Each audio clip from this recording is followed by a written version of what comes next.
കർത്താവിലേക്ക് നോക്കാം. നമ്മെ തന്നെ സമ്പൂർണ്ണമായിട്ടും കർത്താവിന് മുമ്പാകെ താഴ്ത്തി ഏൽപ്പിക്കാൻ സ്നേഹം നിറഞ്ഞ പിതാവേ, യേശുവേ, അവിടുന്ന് ഞങ്ങൾ മധ്യത്തിലുണ്ടല്ലോ കർത്താവേ. അവിടുന്ന് ഉയർന്നു പൊങ്ങിയുള്ള സിംഹാസനത്തിൽ അവിടുന്ന് മാത്രം ഉയർന്നിരിക്കുന്നതോർത്ത് ഞങ്ങൾ അങ്ങേ സ്തുതിക്കുന്നു. അതേ കർത്താവെ, ഞങ്ങൾ പൊടിയെന്ന് അവിടുന്ന് അറിയുന്നു. അവിടുത്തെ മുമ്പാകെ ഒരു സീറോ ആയിട്ട്, ഒരു വട്ടപൂജ്യമായിട്ട് ഞങ്ങളെ തന്നെ സമ്പൂർണ്ണമായിട്ടും താഴ്ത്തുന്നു കർത്താവെ. ഞങ്ങൾ എന്തുള്ളൂ അവിടുത്തെ മുമ്പാകെ നിൽപ്പാൻ? അവിടുത്തെ രക്തത്താൽ ഞങ്ങളെ കഴുകി കർത്താവെ, അവിടുത്തെ നീതിയങ്കി ഞങ്ങളെ അണിയിച്ച് അവിടുത്തെ സ്നേഹത്താൽ നിറച്ച് ഞങ്ങളെ യോഗ്യരാക്കി തീർത്ത് അവിടുത്തെ വലിയ വാത്സല്യത്തിനായിട്ട് ഞങ്ങൾ അങ്ങേ സ്തുതിക്കുന്നു. അങ്ങിൽ നിന്ന് കർത്താവെ കേൾപ്പാൻ കർത്താവെ ഞങ്ങൾ ആഗ്രഹിക്കുന്നു. കർത്താവ് ഇനിയുള്ള കുറച്ച് സമയങ്ങളും അവിടുന്ന് തന്നെ ഞങ്ങളോട് സംസാരിക്കണം. അവിടുത്തെ നിത്യജീവന മൊഴികളെ കേൾപ്പിക്കണമെന്ന് പ്രാർത്ഥിക്കുന്നു. കർത്താവെ, ഞങ്ങളുടെ ഹൃദയങ്ങളെ കത്തിക്കണമെന്ന് പ്രാർത്ഥിക്കുന്നു. കർത്താവെ, അവിടുന്ന് എമ്മാവൂസിലുള്ള ശിഷ്യന്മാരോട് സംസാരിച്ചപ്പോൾ the hearts way burning out of love for you Lord. കർത്താവെ, ഞങ്ങളുടെ ഹൃദയങ്ങളെയും അവിടുത്തെ ആത്മാവിനാൽ ഞങ്ങളെ കത്തിക്കണമെന്ന് പ്രാർത്ഥിക്കുന്നു. അവിടുത്തോടുള്ള സ്നേഹത്തിൽ നിറഞ്ഞു കവിഞ്ഞ് കർത്താവെ, അവിടത്തേക്ക് ഞങ്ങളോട് പറയാനുള്ളത് കേൾപ്പാൻ, അത് ഞങ്ങളുടെ അന്തരാത്മാവിൽ സെൻസ് ചെയ്യുവാൻ, അത് ഞങ്ങളുടെ ജീവിതത്തിൽ ഒരു രൂപാന്തരം കൊണ്ടുവരുവാൻ, ഞങ്ങൾക്കതൊരു വെളിപ്പാടായിട്ട് ഞങ്ങളുടെ അനുഭവമാക്കി തീർക്കുവാൻ കർത്താവെ അവിടത്തേക്ക് മാത്രമേ സാധിക്കുകയുള്ളൂ. ഞങ്ങൾ തന്നെയും അവിടുത്തെ മുമ്പാകെ തരുന്നു. കർത്താവെ, ഇവിടെ ആയിരിക്കുന്ന ഓരോ കുഞ്ഞുങ്ങളെയും കർത്താവെ പേരുപേരായിട്ട്, കർത്താവെ യുവാക്കളെ, ചെറുപ്പക്കാരെ, കർത്താവെ എസ്പെഷ്യലി കർത്താവെ അവിടുത്തെ മുമ്പാകെ അവരുടെ ഓരോരുത്തരുടെയും പേരുകൾ കർത്താവെ, ഞങ്ങൾക്ക് എല്ലാവരുടെയും പേരറിയത്തില്ലെങ്കിലും കർത്താവെ അവിടുന്ന് ആ പേരുകളും അവരെ തന്നെയും കർത്താവെ അവിടുന്ന് അവിടുത്തെ ഉള്ളംകരത്തിൽ എൻഗ്രേവ് ചെയ്ത് കർത്താവെ ഉള്ളംകരത്തിൽ അവിടുന്ന് കൊത്തിവെച്ചിരിക്കുന്നവർക്ക് ഞങ്ങൾ അങ്ങേ സ്തുതിക്കുന്നു. കർത്താവെ, അവിടുന്ന് തന്നെ ഞങ്ങളോട് ഇടപെടണം. ശ്രദ്ധയോടെ ഇരുപ്പാൻ കർത്താവെ, ഞങ്ങൾ ഡിസ്ട്രാക്റ്റഡ് ആയി പോകാതെ, ക്ഷീണിച്ച് കർത്താവെ ഞങ്ങൾ ശ്രദ്ധ പതറിപ്പോകാതെ, ഞങ്ങൾ കേട്ടുകൊണ്ടിരുന്നത് പോലെ അങ്ങിലേക്ക് തന്നെ നോക്കിക്കൊണ്ടിരിക്കുവാൻ, ഈ ഓട്ടം ഓടുമ്പോൾ യേശുവിലേക്ക് തന്നെ നോക്കുവാൻ തക്കവണ്ണം പരിശുദ്ധാത്മ ഞങ്ങളൊന്ന് നിറയണം. ഞങ്ങൾക്ക് സ്വയമായിട്ട് കർത്താവെ അങ്ങേ നോക്കാൻ സാധിക്കത്തില്ല. എന്നാൽ ഞങ്ങൾ കർത്താവെ അവിടുത്തെ പ്രേരണ അനുസരിച്ച് ഞങ്ങളെ താഴ്ത്തി ഏൽപ്പിക്കുമ്പോൾ പരിശുദ്ധാത്മാവ് ഞങ്ങളിൽ വന്ന് നിറഞ്ഞ് ഞങ്ങളുടെ അകക്കണ്ണുകളെ യേശുവിലേക്ക് ഉറപ്പിക്കണമെന്ന് ഞങ്ങൾ പ്രാർത്ഥിക്കുന്നു. അതെ കർത്താവെ, അവിടുത്തെ പുനഃനാമത്തെ മഹത്വപ്പെടുത്തിയായിട്ട് എല്ലാ യേശു കർത്താവിൻ്റെ വിലയേറിയ മാധുര്യമുള്ള നാമത്തിൽ തന്നെ ആമേൻ, ആമേൻ, ആമേൻ. അപ്പോൾ ജിനീഷ് പ്രാരംഭമായിട്ട് പറഞ്ഞതുപോലെ ഞാൻ വലിയൊരു പ്രസംഗം പ്രസംഗിക്കാനല്ല, എൻ്റെ ജീവിതത്തിൽ കർത്താവ് ചെയ്ത പല കാര്യങ്ങളും അത് നിങ്ങളുടെ ലൈഫിനോടുള്ള ബന്ധത്തിൽ അത് നിങ്ങൾക്കും അത് പ്രയോജനപ്പെടും എന്നുള്ളൊരു പ്രത്യാശയിൽ പല കാര്യങ്ങളൊക്കെ സംസാരിക്കാനൊക്കെ ആഗ്രഹിക്കുകയാണ്. പിന്നെ അതിന് ആദ്യം കുറച്ച് കാര്യങ്ങളൊക്കെ ഒന്ന് പറഞ്ഞതിന് ശേഷം ഒരു ഇന്ററാക്റ്റീവ് സെഷൻ മാതിരി കുറച്ചുകൂടെ സമയം ചെലവഴിക്കണമെന്ന് പറഞ്ഞിട്ടുണ്ട്. സമയപരിമിതി ഉണ്ടെങ്കിലും നിങ്ങൾക്ക് എന്തെങ്കിലും ഇപ്പം പറയുന്നതിൻ്റെ കൂട്ടത്തിലോ എന്തെങ്കിലും ചോദ്യങ്ങളോ എന്തെങ്കിലും കാര്യങ്ങളൊക്കെ ചോദിക്കാനൊക്കെ എന്തെങ്കിലും ഉണ്ടെങ്കിൽ നിങ്ങൾക്ക് ഇവൻ എഴുന്നേറ്റ് നിന്ന് ചോദിക്കാനുള്ള സ്വാതന്ത്ര്യമുണ്ട്. ഇവൻ ഇടയ്ക്കൊന്ന് ഇന്ററപ്റ്റ് ചെയ്ത് എഴുന്നേറ്റ് നിന്ന് ചോദിച്ചാലും ഒന്നും കുഴപ്പമില്ല. എന്ന് വെച്ചാൽ എല്ലാവരും അഥവാ ആരെങ്കിലും ഉറക്കം തൂങ്ങിയിരിക്കുന്നുണ്ടെങ്കിൽ പെട്ടെന്ന് ഉറക്കമൊക്കെ എഴുന്നേൽക്കും. അപ്പോൾ അതുകൊണ്ട് അതിനൊക്കെയുള്ള സ്വാതന്ത്ര്യമുണ്ട്. ഇനിയിപ്പോൾ അഥവാ അത്രയും നിങ്ങളെ പലപ്പോഴും നമ്മുടെ കുഞ്ഞുങ്ങളൊക്കെ ഒത്തിരി ഷൈ ആണ്, വളരെ റിസർവ്ഡ് ആണ്. അപ്പോൾ അങ്ങനെ എഴുന്നേറ്റ് നിന്ന് ചോദിക്കാനൊക്കെ വളരെ മടിയുള്ളവർ. അപ്പോൾ അങ്ങനെ ഉണ്ടെങ്കിൽ നിങ്ങളുടെ കയ്യിലുള്ള ഒരു പേസ് ഓഫ് പേപ്പറിൽ എന്തെങ്കിലും ഒരു പേപ്പർ കടലാസിൽ എന്തെങ്കിലും ഒന്ന് എഴുതി മുമ്പോട്ട് പാസ് ഓൺ ചെയ്യണമെന്നുണ്ടെങ്കിൽ അതിനുള്ള സ്വാതന്ത്ര്യം നിങ്ങൾക്ക് എടുക്കാം. നിങ്ങൾ ഈ 1.5 ദിവസമായിട്ട് എബ്രായർ 12-ന്റെ 1-2 വാക്യങ്ങൾ നിങ്ങൾ ചിന്തിച്ചുകൊണ്ടിരിക്കുവായിരുന്നല്ലോ. നമ്മളുടെ മുമ്പിൽ വെച്ചിരിക്കുന്ന ഓട്ടം സ്ഥിരതയോട് ഓടുക എന്നുള്ളൊരു കാര്യം. അവിടെ എബ്രായർ 12-ാം അധ്യായത്തിലേക്ക് നമ്മുടെ ശ്രദ്ധയൊന്ന് കൊണ്ടുവരാം. അവിടെ എന്താ നമ്മൾ വായിക്കുന്നത്? അതിൻ്റെ 1-ാമത്തെ വാക്യത്തിലൊരു ഓട്ടക്കളം. നമ്മൾ യുവാക്കളൊക്കെ ആകുമ്പം ഓടാനും ചാടാനും ഒക്കെ കുറച്ച് എനർജി ഉള്ള കൂട്ടത്തിലാണ്. ആകയാൽ നാമും സാക്ഷികൾ ഇത്ര വലിയൊരു സമൂഹം നമ്മുടെ ചുറ്റും നിൽക്കുന്നത് കൊണ്ട് സകല ഭാരവും മുറുകെ പറ്റുന്ന പാപവും വിട്ട് നമുക്ക് മുമ്പിൽ വെച്ചിരിക്കുന്ന ഓട്ടം സ്ഥിരതയോട് ഓടുക. നമുക്ക് മുമ്പിൽ വെച്ചിരിക്കുന്ന race that is set before us. ദൈവം ഓൾറെഡി നമ്മുടെ ട്രാക്ക് സെറ്റ് ബിഫോർ ചെയ്തിട്ടുണ്ട്. നമ്മുടെ മുമ്പായിട്ട് നമ്മളുടെ ജീവിതത്തെക്കുറിച്ചൊരു ട്രാക്ക് കർത്താവ് അത് പ്ലാൻ ചെയ്തിട്ടുണ്ട്. അതിനെക്കുറിച്ചൊരു ഉള്ളാലൊരു ബോധ്യം നമുക്ക് ഓരോരുത്തർക്കും ഉണ്ടാവേണ്ടതായിട്ടുണ്ട്. ഞാനും നിങ്ങളെപ്പോലെ പല യൂത്ത് ക്യാമ്പൊക്കെ ഇവിടെ കോട്ടയത്തും ഇവിടെ ഇടയ്ക്ക് തമിഴ്നാട്ടില് PG പഠിക്കാനായിട്ട് അവിടെ വെല്ലൂരൊക്കെ ആയിരുന്ന സമയത്ത് അവിടെയും തമിഴ്നാട്ടിലും കേരളത്തിലും ഒക്കെ പല യൂത്ത് ക്യാമ്പൊക്കെ ഞാനും അറ്റൻഡ് ചെയ്തിട്ടുണ്ട്. അപ്പോൾ എന്നെ ഉത്സാഹിപ്പിച്ച വലിയൊരു വാക്യം, ഒരുപാട് വാക്യങ്ങൾ നിങ്ങൾക്ക് ഓൾറെഡി അറിയാവുന്ന പല വാക്യങ്ങളുമാണ്. എന്നാൽ നിങ്ങളുടെ ജീവിതത്തെക്കുറിച്ച് ദൈവം തന്നെ ഇതെല്ലാം ഒന്ന് ട്രാക്ക് സെറ്റ് ബിഫോർ ചെയ്തിട്ടുണ്ടെന്നുള്ളൊരു ബോധ്യം നിങ്ങൾക്ക് കിട്ടുവാണെങ്കിൽ, ഞാനിപ്പോൾ എൻ്റെ ജീവിതത്തിനോടനുബന്ധിച്ച് എൻ്റെ ജീവിതത്തിൽ ദൈവം നടത്തിക്കൊണ്ടുവന്ന പല കാര്യങ്ങളുമൊക്കെ നിങ്ങളുടെ ഒരു ഉത്സാഹത്തിനും വെല്ലുവിളിക്കും ആശ്വാസത്തിനും ഒക്കെ ആയിട്ട് പറയാമെന്ന് വിചാരിക്കും. അപ്പോൾ നമ്മളുടെ ജീവിതത്തെ ദൈവം എല്ലാം ഓൾറെഡി ചാർട്ട് ഔട്ട് ചെയ്ത് പ്ലാൻ ചെയ്തിട്ടുണ്ട് എന്നുള്ളൊരു ബോധ്യം നമുക്ക് വലിയൊരു ആശ്വാസവും ഒരു എൻകറേജ്മെന്റും ഒക്കെ കൊണ്ടുവരും. നമുക്ക് നമ്മുടെ ജീവിതത്തെക്കുറിച്ച്, ദൈവത്തിന്റെ പദ്ധതികളെ കുറിച്ച് പറയുന്ന ഒരു വാക്യം എന്ന് പറഞ്ഞാൽ ഏതാ വേഴ്സ് എന്ന് ആർക്കെങ്കിലും പറയാൻ പറ്റുമോ? ദൈവത്തിന് നമ്മളെ കുറിച്ചുള്ള പ്ലാൻസ്, നിരൂപണങ്ങൾ ഇന്നവയെന്ന് ഞാൻ അറിയുന്നു. ഏതാ വേഴ്സ് റെഫറൻസ് പറഞ്ഞു? ജെറമിയ 29:11. നമുക്ക് ആ വാക്യം, എനിക്ക് നിങ്ങളുടെ ഈ സുനിൽപ്പിന് ബ്രദർ പറഞ്ഞ എല്ലാ മെസ്സേജസ് ഒന്നും എനിക്ക് കേൾക്കാനുള്ള ഒരു സാഹചര്യം ഉണ്ടായിരുന്നില്ല. അപ്പൊ അതുകൊണ്ട് ഓൾറെഡി ഈ വാക്യങ്ങൾ എടുത്തു പോയിട്ടുണ്ടോ എന്നുള്ള കാര്യം എനിക്ക് അറിയത്തില്ല. എങ്കിലും നമുക്ക് ആ യെരമ്യാവ് 29:11 വാക്യം, ആ വാക്യം എൻ്റെ ജീവിതത്തിൽ ഞാനൊരു ഹൈന്ദവ നായർ കുടുംബത്തില് കൊല്ലം ജില്ലയിലെ കരുനാഗപ്പള്ളി ഗ്രാമപ്രദേശത്ത് ജനിച്ചു വളർന്ന ആളാണ്. അപ്പൊ ഞാനൊരു ഹിന്ദു ആയിരുന്ന സമയത്ത് തന്നെ ആണ് ആദ്യമായിട്ട് ഈ ഒരു വാക്യം എൻ്റെ ശ്രദ്ധയിൽപ്പെടുന്നത്. എപ്പോഴാണ് അത് പെടുന്നതെന്നുള്ള കാര്യം ഞാൻ പറയാം. ഞാൻ വിശ്വാസത്തിലേക്ക് വന്നിരുന്നില്ല. ഞാൻ വിശ്വാസത്തിലേക്ക് വരുന്നത് പ്രീ ഡിഗ്രിക്ക്, അതായത് ഇപ്പം +2 നമ്മൾ പറയുന്ന അന്ന് പ്രീ ഡിഗ്രിക്ക് സെക്കൻഡ് പ്രീ ഡിഗ്രിക്ക് തിരുവനന്തപുരത്ത് മാറുവെനസ് കോളേജിൽ പഠിക്കുന്ന സമയത്ത് ഞാൻ വിശ്വാസത്തിലേക്ക്, വീണ്ടും ജന്മത്തിന് അനുഭവത്തിലേക്ക് വരുന്നേ. എന്നാൽ 10ാം ക്ലാസ് കഴിഞ്ഞ് SSLCയുടെ റിസൾട്ടൊക്കെ വന്ന് ആ ഒരു സമയത്ത് എൻ്റെ ജീവിതത്തിൽ വലിയൊരു ഷാറ്ററിങ് എക്സ്പീരിയൻസ് ആയിരുന്നു. എന്ന് പറഞ്ഞാൽ ഞാൻ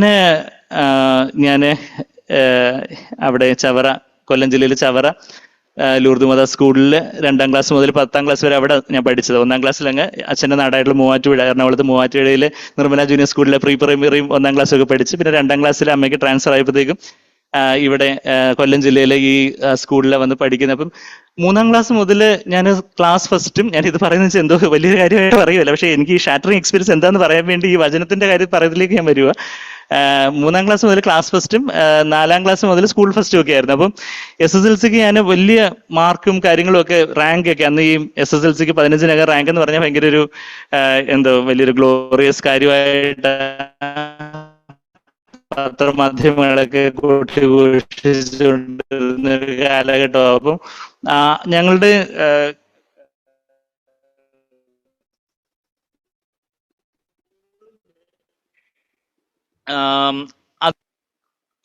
സ്കൂൾ ഫസ്റ്റിലേക്ക് 15-നകം ഒരു റാങ്ക് കിട്ടും. അപ്പോൾ 600-ല് ഒരു 572-73 മേലെയൊക്കെ കിട്ടുമ്പോഴാണ് ഈ ഒരു 15-നകം റാങ്ക് കിട്ടുന്നത്. അപ്പൊ അതുപോലൊക്കെ, അപ്പൊ അവരുടെ സ്കൂളുകാരുടെ ഒരു റാങ്ക് പ്രതീക്ഷയായിട്ട്, നാട്ടുകാരുടെ ഒരു റാങ്ക് പ്രതീക്ഷയായിട്ടൊക്കെ ഇങ്ങനെ നമ്മളിങ്ങനെ ഭയങ്കര ലൈം ലൈറ്റിൽ ഇങ്ങനെ വരുവാണ്. അപ്പൊ ഞാനൊരു തികഞ്ഞ ഹൈന്ദവ വിശ്വാസിയാണ്. വളരെ യാഥാസ്ഥിതികമായിട്ടുള്ള ഒരു ഹൈന്ദവ കുടുംബത്തിൽ ജനിച്ചു വളർന്നു. ഭയങ്കര അമ്പലവാസിയും കൂടെ ആയിരുന്നു എന്ന് പറയുന്നത് വെച്ചാൽ, ഞാൻ പലപ്പോഴും എൻ്റെ സാക്ഷിയൊക്കെ നിങ്ങൾ കേട്ടിട്ടുണ്ടെങ്കിൽ യൂട്യൂബിലൊക്കെ ഡോക്ടർ സന്ദീപ് കരുനാഗപ്പള്ളി ടെസ്റ്റിമണി എന്നങ്ങനെ സെർച്ച് ചെയ്ത് ഞാൻ ഈ പറഞ്ഞ സാക്ഷ്യങ്ങളൊക്കെ പലയിടത്തായിട്ടൊക്കെ പറഞ്ഞതൊക്കെ ആയിട്ടൊക്കെ കുറേയൊക്കെ ഉണ്ട്, ഇംഗ്ലീഷിലും മലയാളത്തിലൊക്കെ. നിങ്ങൾക്ക് ആർക്കെങ്കിലും താല്പര്യം ഉണ്ടെങ്കിൽ അതൊക്കെ പോയി കേൾക്കാം. ഞാൻ എല്ലാം കൂടെ പറയാനൊക്കെ ഉള്ള സാഹചര്യം ഉണ്ടോ എന്ന് അറിയത്തില്ല. ഞാൻ പറഞ്ഞു വരുന്നതനുസരിച്ച് ഞാൻ പറയാം. അപ്പൊ ഞാൻ പറഞ്ഞു വരുന്നതെന്ന് വെച്ചാല്, അതുപോലെ അമ്പലവിശ്വാസം, സ്കൂളിൽ പോകുമ്പോൾ തന്നെ ഞാനൊരു കത്തോലിക്ക സ്കൂളിലാണ് പഠിച്ചത്. അപ്പൊ സ്കൂളിൽ പോകുന്ന വഴി തന്നെ അവിടെ ബസ് സ്റ്റാൻഡിലേക്ക് പോയിട്ട് വേണം സ്കൂളിലോട്ട് ബസ് കയറി പോകാൻ. അപ്പം ആ പോകുന്ന വഴി തന്നെ 2 അമ്പലങ്ങളിൽ എങ്കിലും കയറി, 2 വഴിയിലൂടെ ആ ബസ് സ്റ്റാൻഡിലേക്ക് എത്താം. അത് ഏത് വഴി പോയാലും 2 അമ്പലങ്ങളിലൂടെ എങ്കിലും കയറി ചന്ദനക്കുറിയൊക്കെ തൊട്ട് വിഗ്രഹങ്ങളെയൊക്കെ വന്ദിച്ച്, പക്ഷെ ആ വിഗ്രഹങ്ങളുടെ മുമ്പാകെ മുട്ടുമടക്കുമ്പോഴും എൻ്റെ വിചാരം എല്ലാத்தைയും സൃഷ്ടിച്ച ഒരു ദൈവമായിട്ട് ഞാൻ അങ്ങ് കണക്ട് ചെയ്യുന്നു എന്നുള്ളൊരു മിഥ്യാബോധത്തിലായിരുന്നു ഞാൻ അന്ന് അങ്ങനെയൊക്കെ ആയിരുന്നത്. എനിക്ക് അത്രേ അറിയത്തുള്ളായിരുന്നു. കൊച്ചുനാൾ മുതലേ അച്ഛനമ്മമാര് പറഞ്ഞു തന്നെ അതാ.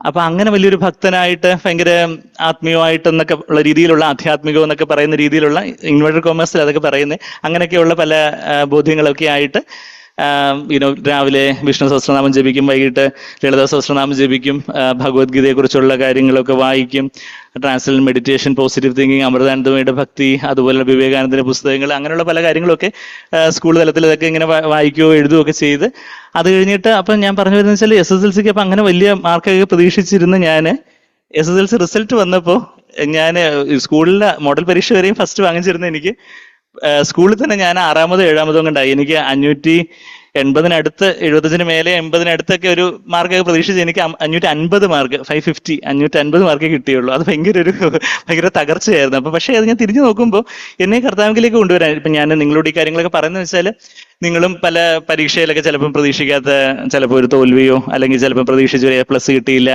അല്ലെങ്കിൽ അതുപോലൊക്കെയുള്ള പല അനുഭവങ്ങളും നിങ്ങളുടെ ജീവിതത്തിൽ ഉണ്ടായിരിക്കും. അല്ലെങ്കിൽ വേറെ നമ്മൾ വിചാരിക്കാത്ത പല രീതിയിലുള്ള ചിലപ്പോൾ പരീക്ഷയുമായിട്ട് ബന്ധപ്പെട്ടുള്ള കാര്യങ്ങളായിരിക്കത്തില്ല, വേറെ പല കാര്യങ്ങളും നമുക്ക് വല്ല ഫ്രസ്ട്രേഷൻസ് നിരാശകളൊക്കെ ഉണ്ടാകാവുന്ന ഒരു ലോകത്താണ് നമ്മൾ ജീവിക്കുന്നത്. പക്ഷെ അത് ദൈവത്തിന്റെ വലിയ മനസ്സിൽ ഇവർ അനുവദിക്കുന്ന കാര്യങ്ങളാണ്. എന്ന് വെച്ചാൽ ഞാൻ നമ്മളുടെ ആ ഒരു സ്ട്രോങ് സെൽഫിൽ അങ്ങനെ പോയിക്കൊണ്ടിരുന്ന ഞാൻ അങ്ങനെ ആ ഒരു രീതിയിൽ അങ്ങ് പോയേനെ. പക്ഷെ ദൈവത്തിന് എന്നെ തകർക്കണമായിരുന്നു. തകർത്താലേ കർത്താവിന് എന്ത് പറ്റുള്ളൂ? കർത്താവിന് തന്നെ വെളിപ്പെടുത്താൻ പറ്റത്തുള്ളൂ. ജ്ഞാനികളെയും വിവേകികളെയും മറച്ച് ശിശുക്കൾക്ക് ഇത് വെളിപ്പെടുത്തിയിരിക്കുന്നതിനാൽ ദൈവമേ, പിതാവേ, ഞാൻ അങ്ങയെ സ്തുതിക്കുന്നു എന്ന് എവിടെ പറയുന്നേ? മത്തായിയുടെ സുവിശേഷം 11-25 വാക്യത്തിൽ അതാ പറയുന്നത്. Father, Lord of heaven and earth, I praise you because you have hidden these things from the wise and the intelligent and have revealed them unto babes. ശിശുക്കൾക്കാണ് വെളിപ്പെടുത്തിയിരിക്കുന്നത്. അപ്പൊ ദൈവത്തിന്റെ ഏതൊരു വെളിപ്പാട് നമുക്ക് കിട്ടണമെങ്കിൽ നമ്മളൊരു ബ്രേക്കിംഗ് എക്സ്പീരിയൻസിലോട്ട്, ഒരു തകർച്ച, ഒരു നുറുക്കം, അത് രക്ഷിക്കപ്പെടാനും രക്ഷിക്കപ്പെട്ടതിന് ശേഷവും അത് തന്നെ, അതേ ഒരേ ഒരു പ്രിൻസിപ്പിളാ. It is a principle of the cross. It is a principle of sacrifice on which the lord is operating the universe എന്നൊക്കെ സാക്ബേർ പറയുന്നത് നിങ്ങൾ കേട്ടിട്ടുണ്ടായിരിക്കും. പ്രിൻസിപ്പിൾ ഓഫ് സാക്രിഫൈസ് എന്ന് പറഞ്ഞാൽ ഒരു ക്രോസിന്റെ ഒരു പ്രിൻസിപ്പിൾ. പാപം വന്നു ഈ ഭൂമിയിൽ. അപ്പോ നമ്മളിൽ ഉള്ള ഒരു ഞാനെന്നുള്ളൊരു ഈഗോ, ഞാനെന്നുള്ളൊരു ഭാവം, ഒരു സെൽഫ് വില്ല് നമുക്ക് എല്ലാവർക്കും ഉണ്ട്, ഒരു സ്ട്രോങ് സെൽഫ്. ഞാനേ നമ്മളത് പുറമേ പറയത്തില്ലെങ്കിലും നമുക്ക് നമ്മളുടെ ഇഷ്ടമല്ലാത്ത രീതിയിലുള്ള എന്തെങ്കിലും കാര്യങ്ങൾ നടക്കുമ്പോൾ നമുക്കൊരു ദേഷ്യം വരും, അല്ലെങ്കിൽ ഒരു നിരാശ വരും, അല്ലെങ്കിൽ ഒരു പരാതി, വെറുവെറുപ്പ്, അങ്ങനെയൊക്കെയുള്ള ആ ഞാനെ ഒന്ന് ഉടയ്ക്കുന്നതനുസരിച്ച് നമുക്ക് യേശുവിനെ ആദ്യമായിട്ടും പിന്നീട് അധികമായിട്ടും ഒക്കെ നമുക്ക് വെളിപ്പെട്ട് കിട്ടത്തുള്ളൂ. ഇപ്പൊ ക്രിസ്തീയ ബാക്ക്ഗ്രൗണ്ടിൽ, ക്രിസ്തീയ കുടുംബങ്ങളിൽ ജനിച്ചു വളർന്നവരെ നിങ്ങൾ ഭൂരിഭാഗം പേരും. അപ്പോ നിങ്ങളുടെ ജീവിതത്തിലും ദൈവം എന്തെങ്കിലുമൊക്കെ നിങ്ങൾ ഓഫ് കോഴ്സ് യൂത്ത് ക്യാമ്പിൽ വന്നു, പേരൻസ് ഒക്കെ പറഞ്ഞു കേട്ട് നിങ്ങൾ യൂത്ത് ക്യാമ്പിനൊക്കെ വന്നു, ഒത്തിരി കാര്യങ്ങൾ നിങ്ങൾ മനസ്സിലാക്കി. എങ്കിലും ഈ പറഞ്ഞ കാര്യങ്ങളും ഒക്കെ നിങ്ങളുടെ ഒരു അനുഭവമായിട്ട് നിങ്ങളുടെ ജീവിതത്തിന്റെ ഒരു പ്രായോഗിക തലത്തിലേക്ക് വരണമെങ്കിൽ ഒരു ബ്രേക്കിംഗ് എക്സ്പീരിയൻസ്, ഒരു തകർച്ച, അത് പല രീതിയിലാണ്. ഞാൻ ആ ഒരു അനുഭവത്തോടു കൂടി എൻ്റെ ജീവിതത്തിൽ മൊത്തം ഞാനൊരു ഭയങ്കര നുറുക്കപ്പെട്ട മനുഷ്യനായി തീർന്നൊന്നുമല്ല ഞാൻ പറയുന്നത്. പക്ഷേ അത് ഒരു ചെറിയ കാരണമായിരുന്നു. ദൈവം എൻ്റെ ആ ഒരു മരം വീഴണമെങ്കിൽ ഒത്തിരി വെട്ടണമെന്ന് പറയുന്നത് പോലെ ഒരുപാട് ഒരു വലിയൊരു വെട്ടായിരുന്നു ഈ ഒരു SSLCയുടെ ഫലം. ഈവൻ അതിന്റെ റിവാലുവേഷന് ശേഷവും മാർക്കൊന്നും കൂടിയില്ല. ഞാൻ വല്ലാതെ എങ്ങനെയല്ല അതിനെ ഫേസ് ചെയ്യാനും ഒരു നിരാശ ഒക്കെ ഉണ്ടായിരിക്കുന്ന സമയത്ത് ഞാനിപ്പോ ഈ പറഞ്ഞു വരുന്നത് യെരമ്യാവ് 29:11 എന്റെ ശ്രദ്ധയിലേക്ക്, ഒരു ഹിന്ദുവായിരുന്ന എന്റെ ശ്രദ്ധയിലേക്ക് വന്ന കാര്യമാണ് ഞാൻ ഈ പറഞ്ഞു വരുന്നത്. അപ്പോ എന്റെ അന്നത്തെ 10ാം ക്ലാസ്സിലെ അവിടെ ലൂതുമാത സ്കൂളിലെ ഹെഡ് മിസ്ട്രസ് ആയിരുന്നു സ്റ്റാനിസ്ലോസ് മേരി എന്ന് പറഞ്ഞൊരു നൺ സിസ്റ്റർ. ഈ കഴിഞ്ഞ 1-2 വർഷം മുമ്പ് സിസ്റ്റർ മരണപ്പെട്ടത്. സിസ്റ്റർ ഒരു 84-ാമത്തെ വയസ്സിലോ മറ്റോ കഴിഞ്ഞ 1-2 വർഷം മുമ്പ് സിസ്റ്റർ മരണപ്പെട്ടത്. അപ്പൊ ആ സിസ്റ്റർ ഈവൻ ഞങ്ങളുടെ SSLC ഒക്കെ കഴിഞ്ഞ ഇതൊക്കെ റിസൾട്ടൊക്കെ വരുന്ന സമയമാകുമ്പോഴത്തേക്കും സിസ്റ്റർ ഞങ്ങൾ നാഗ്പൂരിലേക്ക് ട്രാൻസ്ഫർ ആയിരുന്നു. പക്ഷേ അവിടുന്നും ഈ കാര്യങ്ങളൊക്കെ സിസ്റ്റർ അറിഞ്ഞു. സിസ്റ്റർ വലിയൊരു വാത്സല്യ പാത്രമായിരുന്നു ഞാൻ. സ്കൂൾ ഫസ്റ്റ്, അതുപോലെ ഭയങ്കര പ്രതീക്ഷയും കാര്യങ്ങളൊക്കെ, ഭയങ്കര എൻകറേജ്മെന്റും കാര്യങ്ങളൊക്കെ ആയിരുന്നു. അപ്പം സിസ്റ്റർ അവിടെ നിന്ന് ഒരു ഇല്ലന്റിൽ ഒരു കത്ത് അയച്ചു. ഇല്ലന്റ് എന്നൊക്കെ പറഞ്ഞാൽ ഇന്നത്തെ വാട്സപ്പ് യുഗത്തിൽ ഇല്ലന്റ് എന്താന്നൊക്കെ നിങ്ങൾക്ക് ഈ മ്യൂസിയത്തിൽ പോയി കാണിച്ചു കൊടുക്കണ്ടോന്ന് അറിയത്തില്ല. എന്ന് വെച്ചാൽ നിങ്ങൾക്ക് അറിയാമായിരിക്കും അല്ലേ, നിങ്ങൾക്ക് കുറച്ചുകൂടി മുതിർന്ന ആൾക്കാർക്ക് ഇല്ലന്റ് ലൈറ്റ് ബ്ലൂ കളറിൽ ഇപ്പൊ ഇല്ലന്റ് ഉണ്ടോന്ന് തന്നെ എനിക്ക് അറിയത്തില്ല. ഇത് എപ്പോഴും ഇമെയിലും വാട്സപ്പും ചാറ്റും എല്ലാം ഉള്ളതുകൊണ്ട് അങ്ങനെയുള്ള കാര്യങ്ങളൊന്നും ഇപ്പൊ നമ്മൾ ആരും ഉപയോഗിക്കുന്നത്. പക്ഷെ അന്ന് ഞാനീ പറയുന്നത് 1998-ലെ കാര്യമായി പറയുന്നത്. അപ്പോൾ ഇല്ലന്റില് നാഗ്പൂരിൽ നിന്ന് സിസ്റ്റർ ഒരു കത്തയച്ചു. കത്തില് ഇതുപോലെ പറയുന്ന കാര്യങ്ങള് സന്ദീപ് മോനെ വിഷമിക്കേണ്ട, ദൈവം എല്ലാം ബലപ്പെടുത്തും ശക്തിപ്പെടുത്തും എന്നുള്ള കാര്യമാണ് പറയുന്നത്. പക്ഷെ ഞാൻ ആ കത്തിലെ ബാക്കി ഡീറ്റെയിൽസ് എല്ലാം മറന്നുപോയി. പക്ഷെ ആ കത്ത് തുടങ്ങുന്നത് ഈ വചനം കൊണ്ടായിരുന്നു, യെരമ്യാവ് 29:11 വാക്യം മുതലായിരുന്നു. അപ്പൊ ആർക്കെങ്കിലും നിങ്ങളെല്ലാവരും എഴുതിയെടുക്കുന്ന ഞാൻ കാണുന്നുണ്ട്, ബൈബിൾ നോക്കുന്ന കാണുന്നുണ്ട്. I am so happy. നിങ്ങളെല്ലാവരുടെയും കയ്യിൽ എന്തെങ്കിലും ഒരു ബുക്കോ പേനയൊക്കെ ഉണ്ടെന്ന് എൻ്റെ വിചാരം.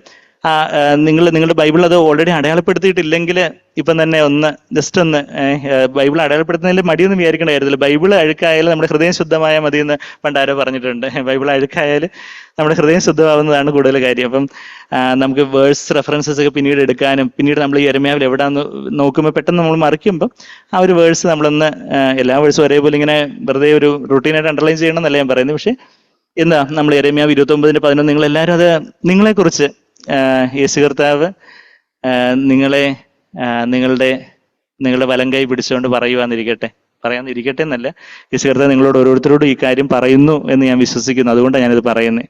എന്താ പറയുന്നേ? നിങ്ങളുടെ പേര് അവിടെ ചേർത്തിട്ട് എന്താ മോനെ മോളെ, നിങ്ങളെ പ്രത്യാശിക്കുന്ന ശുഭഭാവി, welfare, plans for welfare, future and a hope, ശുഭഭാവി, ഫ്യൂച്ചർ ആൻഡ് എ ഹോപ്പ്, ശുഭമായ ആ ഭാവി, ഹോപ്പ്ഫുൾ ആയിട്ടുള്ള ഒരു ഫ്യൂച്ചർ വരുവാൻ തക്കവണ്ണം ഞാൻ നിങ്ങളെക്കുറിച്ച് നിരൂപിക്കുന്ന നിരൂപണങ്ങൾ ഇന്നവ. ആ പ്ലാൻസ്, നിരൂപണങ്ങൾ, ദൈവത്തിന്റെ ചിന്തകൾ, പ്ലാൻസ്, നിരൂപണങ്ങളിൽ നിന്നും പ്ലാൻസ് എന്നും ഒക്കെ ട്രാൻസ്ലേറ്റ് ചെയ്യാവുന്ന ഒരു എബ്രായ വാക്ക് അവിടെ ഉപയോഗിച്ചിരിക്കുന്നത്. പദ്ധതികളിൽ നിന്നും നിരൂപണങ്ങളിൽ നിന്നും ചിന്തകളിൽ നിന്നും ഒക്കെ ട്രാൻസ്ലേറ്റ് ചെയ്യാവുന്ന ഒരു പദം ഉപയോഗിച്ചിരിക്കുന്നത്. മഹാശബ എന്ന് പറഞ്ഞൊരു എബ്രായ വാക്ക്, തോട്ട്സ്, പ്ലാൻസ്, പേർപ്പസ് എന്നൊക്കെയാണ് ആ വാക്കിന്റെ അർത്ഥം. അപ്പം ഇന്നവ, ഈ പ്ലാൻസ് ഇന്നവയെന്ന് ഞാൻ അറിയുന്നു, അത് തിന്മയ്ക്കല്ല നന്മയ്ക്കത്രേ ഉള്ള നിരൂപണങ്ങൾ എന്ന് യഹോവയുടെ അരുളപ്പാട്. അപ്പൊ നമ്മുടെ ജീവിതത്തില് ദൈവത്തിന് എൻ്റെ ജീവിതത്തെക്കുറിച്ചൊരു പെർഫെക്റ്റ് ആയിട്ടുള്ള ഒരു പ്ലാൻ ഉണ്ട്. നമ്മുടെ ജീവിതം നമ്മൾ നോക്കുമ്പം ശരിയാണ്, നമ്മൾ ചിലപ്പം പ്രതീക്ഷിച്ചൊരു കോഴ്സ് കിട്ടിയില്ല, പ്രതീക്ഷിച്ചെടുത്ത അഡ്മിഷൻ കിട്ടിയില്ല, അല്ലെങ്കിൽ പ്രതീക്ഷിച്ച രീതിയിലുള്ള മാർക്ക് കിട്ടിയില്ല, അല്ലെങ്കിൽ നമുക്ക് പ്രതീക്ഷിക്കുന്ന രീതിയിൽ പഠിക്കാൻ പറ്റുന്നില്ല, അല്ലെങ്കിൽ നമ്മുടെ അപ്പനമ്മമാർ നമ്മൾ വേണ്ടുന്ന വിധത്തിൽ വളർത്തുന്നില്ല, അല്ലെങ്കിൽ അവരെക്കുറിച്ച് നമുക്കുള്ള പല ഡിമാൻഡ്സും കാര്യങ്ങളും ഒക്കെ കാണും. പല രീതിയിലുള്ള പല ചോദ്യങ്ങളും, ദൈവം എന്താ എൻ്റെ ജീവിതത്തിൽ ഇങ്ങനെ അനുവദിച്ചു, അല്ലെങ്കിൽ ചിലപ്പോൾ ചില രോഗാവസ്ഥകൾ, നമ്മുടെ ജീവിതത്തിൽ നമുക്കുള്ള എന്തെങ്കിലും രോഗാവസ്ഥകൾ, നമ്മുടെ കുടുംബാംഗങ്ങളിലുള്ള രോഗാവസ്ഥകൾ, ചിലപ്പോൾ സാമ്പത്തികമായിട്ട് ചിലപ്പോൾ നമ്മൾ കുറഞ്ഞ ഒരു കുടുംബത്തിലായിരിക്കും ജനിച്ചു വളർന്നത്, ബാക്കിയുള്ള അവർക്കൊക്കെ അത്രയും കാര്യങ്ങളൊക്കെ അഫോർഡ് ചെയ്യാനൊക്കെ അവരുടെ പേരൻസിന്, എൻ്റെ പേരൻസിന് അത്രയൊന്നും പറ്റത്തില്ല. അപ്പൊ അങ്ങനെയൊക്കെയുള്ള പല ചോദ്യങ്ങൾ കാണും. പക്ഷേ യേശുവിലേക്ക് നിങ്ങൾ നോക്കുക. ഇന്ന് വിശ്വാസ നായകനും നമ്മൾ ഇബ്രായർ 12:2 നിങ്ങൾ ഓൾറെഡി ആ വാക്യം വായിച്ചു കാണുമെന്ന് എൻ്റെ വിശ്വാസ നായകനും പൂർത്തിവരുത്തനുമായ ആ യേശുവിലേക്ക് നോക്കിയാ ഓടണ്ടേ. കർത്താവിലേക്ക് നോക്കുമ്പം കർത്താവ് ഇന്ന് പകൽക്കാലം നിങ്ങളെ ചേർത്ത് നിർത്തി, നിങ്ങളെ മാർബോട് ചാരി നിങ്ങളെ ചേർത്ത് നിർത്തി നിങ്ങളോട് പറയുന്നത് എന്താ? നിങ്ങളെക്കുറിച്ചുള്ളൊരു പെർഫെക്റ്റ് ആയിട്ടുള്ളൊരു പ്ലാൻ ഉണ്ട്. കർത്താവ് നമ്മുടെ അമ്മയുടെ ഉദരത്തിൽ തന്നെ നമ്മെ മെനഞ്ഞിരിക്കുന്നു എന്നുള്ള ആ വാക്യമൊക്കെ 139 സങ്കീർത്തനത്തിലെ ആ വാക്യം നിങ്ങൾക്ക് അറിയാവോ? പലപ്പോഴും കുഞ്ഞുങ്ങൾക്കാണെങ്കിൽ, പലപ്പോഴും ചെറുപ്പക്കാരൊക്കെ ഒത്തിരി, ഞാനൊരു സൈക്യാട്രിസ്റ്റാന്ന് നിങ്ങൾക്ക് എല്ലാവർക്കും അറിയാമായിരിക്കും. അപ്പൊ ഈ മനസ്സിന്റെ ഡോക്ടർ ആയതുകൊണ്ട് ഒത്തിരി ടെൻഷനും വെപ്രാളവും പല അപകർഷത ബോധവും ഒക്കെ ആയിട്ട് ചെറുപ്പക്കാർ വരുമ്പോൾ ചിലർക്ക് എനിക്ക് കളർ അത്ര പോരാ, എനിക്ക് നീളം അത്ര പോരാ, എൻ്റെ മുടി ചുരുണ്ടുപോയി, നീണ്ടുപോയി, വണ്ണം കൂടി കുറഞ്ഞു, അങ്ങനെ പല രീതിയിലുള്ള പ്രയാസങ്ങൾ. അത് ആ ഒരു പ്രായത്തിൽ ഒരു ഐഡന്റിറ്റി ക്രൈസിസ്, നമുക്കൊരു ഞാൻ അവരെ പോലെ അല്ല, ഞാൻ ഇവരെ പോലെ അല്ലല്ലോ, അങ്ങനെയൊക്കെ നമ്മളുടെ ഒരു ഐഡന്റിറ്റിയെ കുറിച്ചുള്ള ഒരു നമ്മളെ ഒരു കണ്ടന്റ്മെന്റ് ഇല്ലാതെ, ഒരു അക്സെപ്റ്റൻസ് ഇല്ലാതെ, നമുക്ക് ദൈവം തന്നിട്ടുള്ള ശരീരത്തെക്കുറിച്ച്, ദൈവം നമുക്ക് തന്നിട്ടുള്ള മാതാപിതാക്കളെ കുറിച്ച്, നമുക്ക് തന്നിട്ടുള്ള സാഹചര്യങ്ങൾ, സാമ്പത്തിക സർക്കിൾ, സാമ്പത്തിക വൃത്തം, അവർക്ക് എത്രമാത്രം, നമ്മുടെ പേരൻസിന് എത്രമാത്രം, അതിനെക്കുറിച്ച് നിങ്ങൾക്ക് ഇന്ന് ഞാനിപ്പോ നിങ്ങളോട് ഓരോരുത്തരോടും പേഴ്സണലായിട്ട് ചോദിക്കും, നിങ്ങൾക്ക് I you content with all that? നിങ്ങൾക്ക് അതിലെല്ലാം ഒരു തൃപ്തി ഉണ്ടോ? എപ്പോഴും ഒരു പരാതി, ഈ ഷൂസിലൊക്കെ കല്ല് കയറിയാല് ഓരോ ചുവട് ചവിട്ടുമ്പോഴും ഒരു കുത്തു എന്ന് പറയുന്ന പോലെ അങ്ങനെ ഒരു അവസ്ഥയാണോ? അതോ I you content, I you happy, I you thankful? ശരിയാണ്, നമുക്ക് കുറവില്ലാത്ത ആരെങ്കിലും ഉണ്ടോ? നമ്മൾ ആരെങ്കിലും പെർഫെക്റ്റ് ആയിട്ടുള്ള ആരെങ്കിലും ഇവിടെ ഇരിപ്പുണ്ടോ? ആരുമില്ല, പെർഫെക്റ്റ് ആയിട്ട് ആരുമില്ല. അപ്പൊ നമ്മളുടെ ഉള്ള ഞാൻ ആ സങ്കീർത്തനം 139 നിങ്ങൾക്ക് ആ വാക്യം അറിയാമല്ലോ. 139 വരണേ. 139 നിങ്ങൾ വേഴ്സ് പറയുമ്പോൾ വേഴ്സ് ഒന്ന് എഴുതിയെടുക്കൂ, പിന്നെ ആ വേഴ്സ് ബൈബിളിൽ മറിച്ച് നോക്കുകയും ചെയ്യണം. എന്താ പറയുന്നേ? അതിന്റെ 14-ാമത്തെ വാക്യം 13 മുതൽ 139:13 നീയല്ലോ എന്റെ അന്തരംഗങ്ങളിൽ നിർമ്മിച്ചത്, എന്റെ അമ്മയുടെ ഉദരത്തിൽ നീ എന്നെ മെടഞ്ഞു. ദൈവമായ എന്നെ മെടഞ്ഞത്, വീവ് ചെയ്തത്. എൻ്റെ ജീൻസ്, ഏത് ജനറ്റിക് മേക്കപ്പ്, ഞാനൊരു ഭ്രൂണമായിട്ട്, സൈഗോട്ടായിട്ട് അമ്മയുടെ ഉദരത്തിലായിരുന്ന സമയം മുതൽ ആ ജനറ്റിക് മേക്കപ്പ്, ഞാനൊരു ആണായിട്ട് ജനിക്കണോ പെണ്ണായിട്ട് ജനിക്കണോ, ഞാൻ എത്രാമതായിട്ട് കുടുംബത്തിൽ ജനിക്കണം, ഏത് കുടുംബത്തിൽ ജനിക്കണം, എൻ്റെ എൻ്റെ കോംപ്ലക്ഷൻ, അതായത് എൻ്റെ കളറ്, നമ്മുടെ സാഹചര്യങ്ങൾ, പല കാര്യങ്ങളും ഒക്കെ ദൈവം, ഞാൻ ഈ പറഞ്ഞു വരുന്നത് എന്താ, മുമ്പിൽ വെച്ചിരിക്കുന്ന ഓട്ടണമെന്ന് നമ്മളൊരു വാക്ക് കണ്ടു, സെറ്റ് ബിഫോർ അസ്. അതായി പറഞ്ഞു വരുന്നത്, നമ്മുടെ മുമ്പിൽ ദൈവം വെച്ചിരിക്കുന്ന ഓട്ടത്തിൽ എന്തൊക്കെയുണ്ട്, നമ്മളുടെ ഈ ഒരു കളറും, നമ്മളുടെ എമൗണ്ട് ഓഫ് ഇന്റലിജൻസ്. നമുക്ക് എല്ലാവരും ഒരേപോലെ നമ്മൾ ഇന്റലിജന്റ് അല്ല. എല്ലാവരുടെയും IQ മെഷർ ചെയ്താൽ പോലും കുറച്ച് വേരിയേഷൻസ് ഉണ്ട്. ശരിയാണ്, നോർമൽ IQ ഒരു 90 to 110 എന്നൊക്കെ പറയും. ചിലർ കുറച്ച് അതിൽ കുറയും, കുറച്ച് കൂടുതലും ഒക്കെ ഉള്ളവരൊക്കെ ഉണ്ട്. പലരും നമ്മളൊക്കെ ആവറേജ് ആയിട്ടുള്ളവരായിരിക്കും.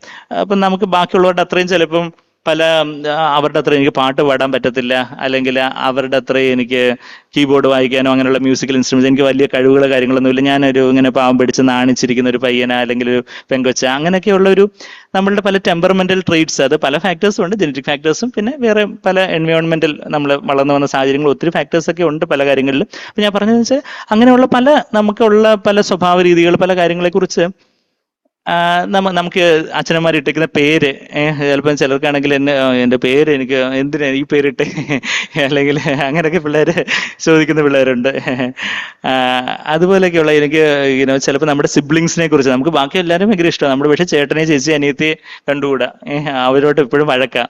കഴിഞ്ഞ ദിവസം ഒരു അമ്മ ഒരു 45 വയസ്സുള്ള ഒരു ലേഡി ഡിപ്രഷനായിട്ട് എനിക്ക് തോന്നുന്നു 10-20 ദിവസം മുമ്പ് വന്നു. ഇന്നലെ ഒരു റിവ്യൂവിന് വന്നായിരുന്നു. അപ്പോൾ 10-21 ദിവസം മുമ്പ് വരുമ്പോൾ അവർ ഭയങ്കര ഡിപ്രസ്ഡ് ആയിട്ടിരിക്കും, ഭയങ്കര ഡിപ്രഷൻ, ഒത്തിരി തലവേദന. അപ്പോൾ ഒത്തിരി ന്യൂറോളജിസ്റ്റിനെയും ഒത്തിരി ഫിസിഷ്യൻസ്, ഒത്തിരി ഡോക്ടേഴ്സിനെയൊക്കെ കണ്ട് തലവേദനയൊക്കെ ആയിട്ട് മരുന്ന് കഴിക്കാൻ നോക്കുന്നു.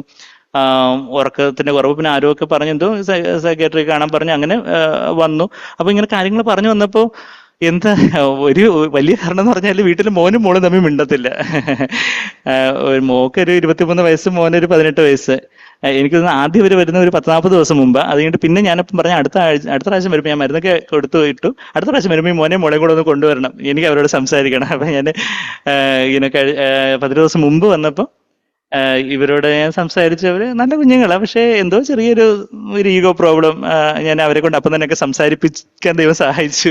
അത് കഴിഞ്ഞിട്ട് ഇന്നലെ അമ്മ റിവ്യൂവിന് വന്നപ്പോൾ അമ്മയുടെ ഡിപ്രഷനൊക്കെ ഒത്തിരി മാറി, ഒത്തിരി വളരെ ഫ്രീ ആയി. ആ ഡോക്ടർ ഇപ്പം നോർമലായി, വേണമെങ്കിൽ മരുന്ന് കുറച്ചോ എന്നൊക്കെ പറയുന്നതൊക്കെ വണ്ണമായി. ഞാൻ പറഞ്ഞു വെച്ചാൽ, നിങ്ങൾ ചിലപ്പം നിങ്ങൾ അങ്ങനെ സിബ്ലിങ്സിനോട്, നിങ്ങളുടെ സഹോദരങ്ങളോട് വഴക്കുണ്ടാക്കുന്നവരാണെന്ന് ഞാൻ പറയില്ല. പക്ഷെ എങ്കിലും ഞാൻ പറഞ്ഞു വെച്ചാൽ അതുപോലൊക്കെയുള്ള പല കാര്യങ്ങൾ ചിലപ്പോൾ നിങ്ങളുടെ ചേട്ടനോട്, ചേച്ചിയോട്, അനിയത്തിയോട് ഒക്കെ ഉള്ള ചില നിങ്ങളുടെ പെരുമാറ്റങ്ങളൊക്കെ ചിലപ്പോൾ നിങ്ങളുടെ പേരൻസിന് ഒരു തലവേദനയാണോ ഇപ്പൊ.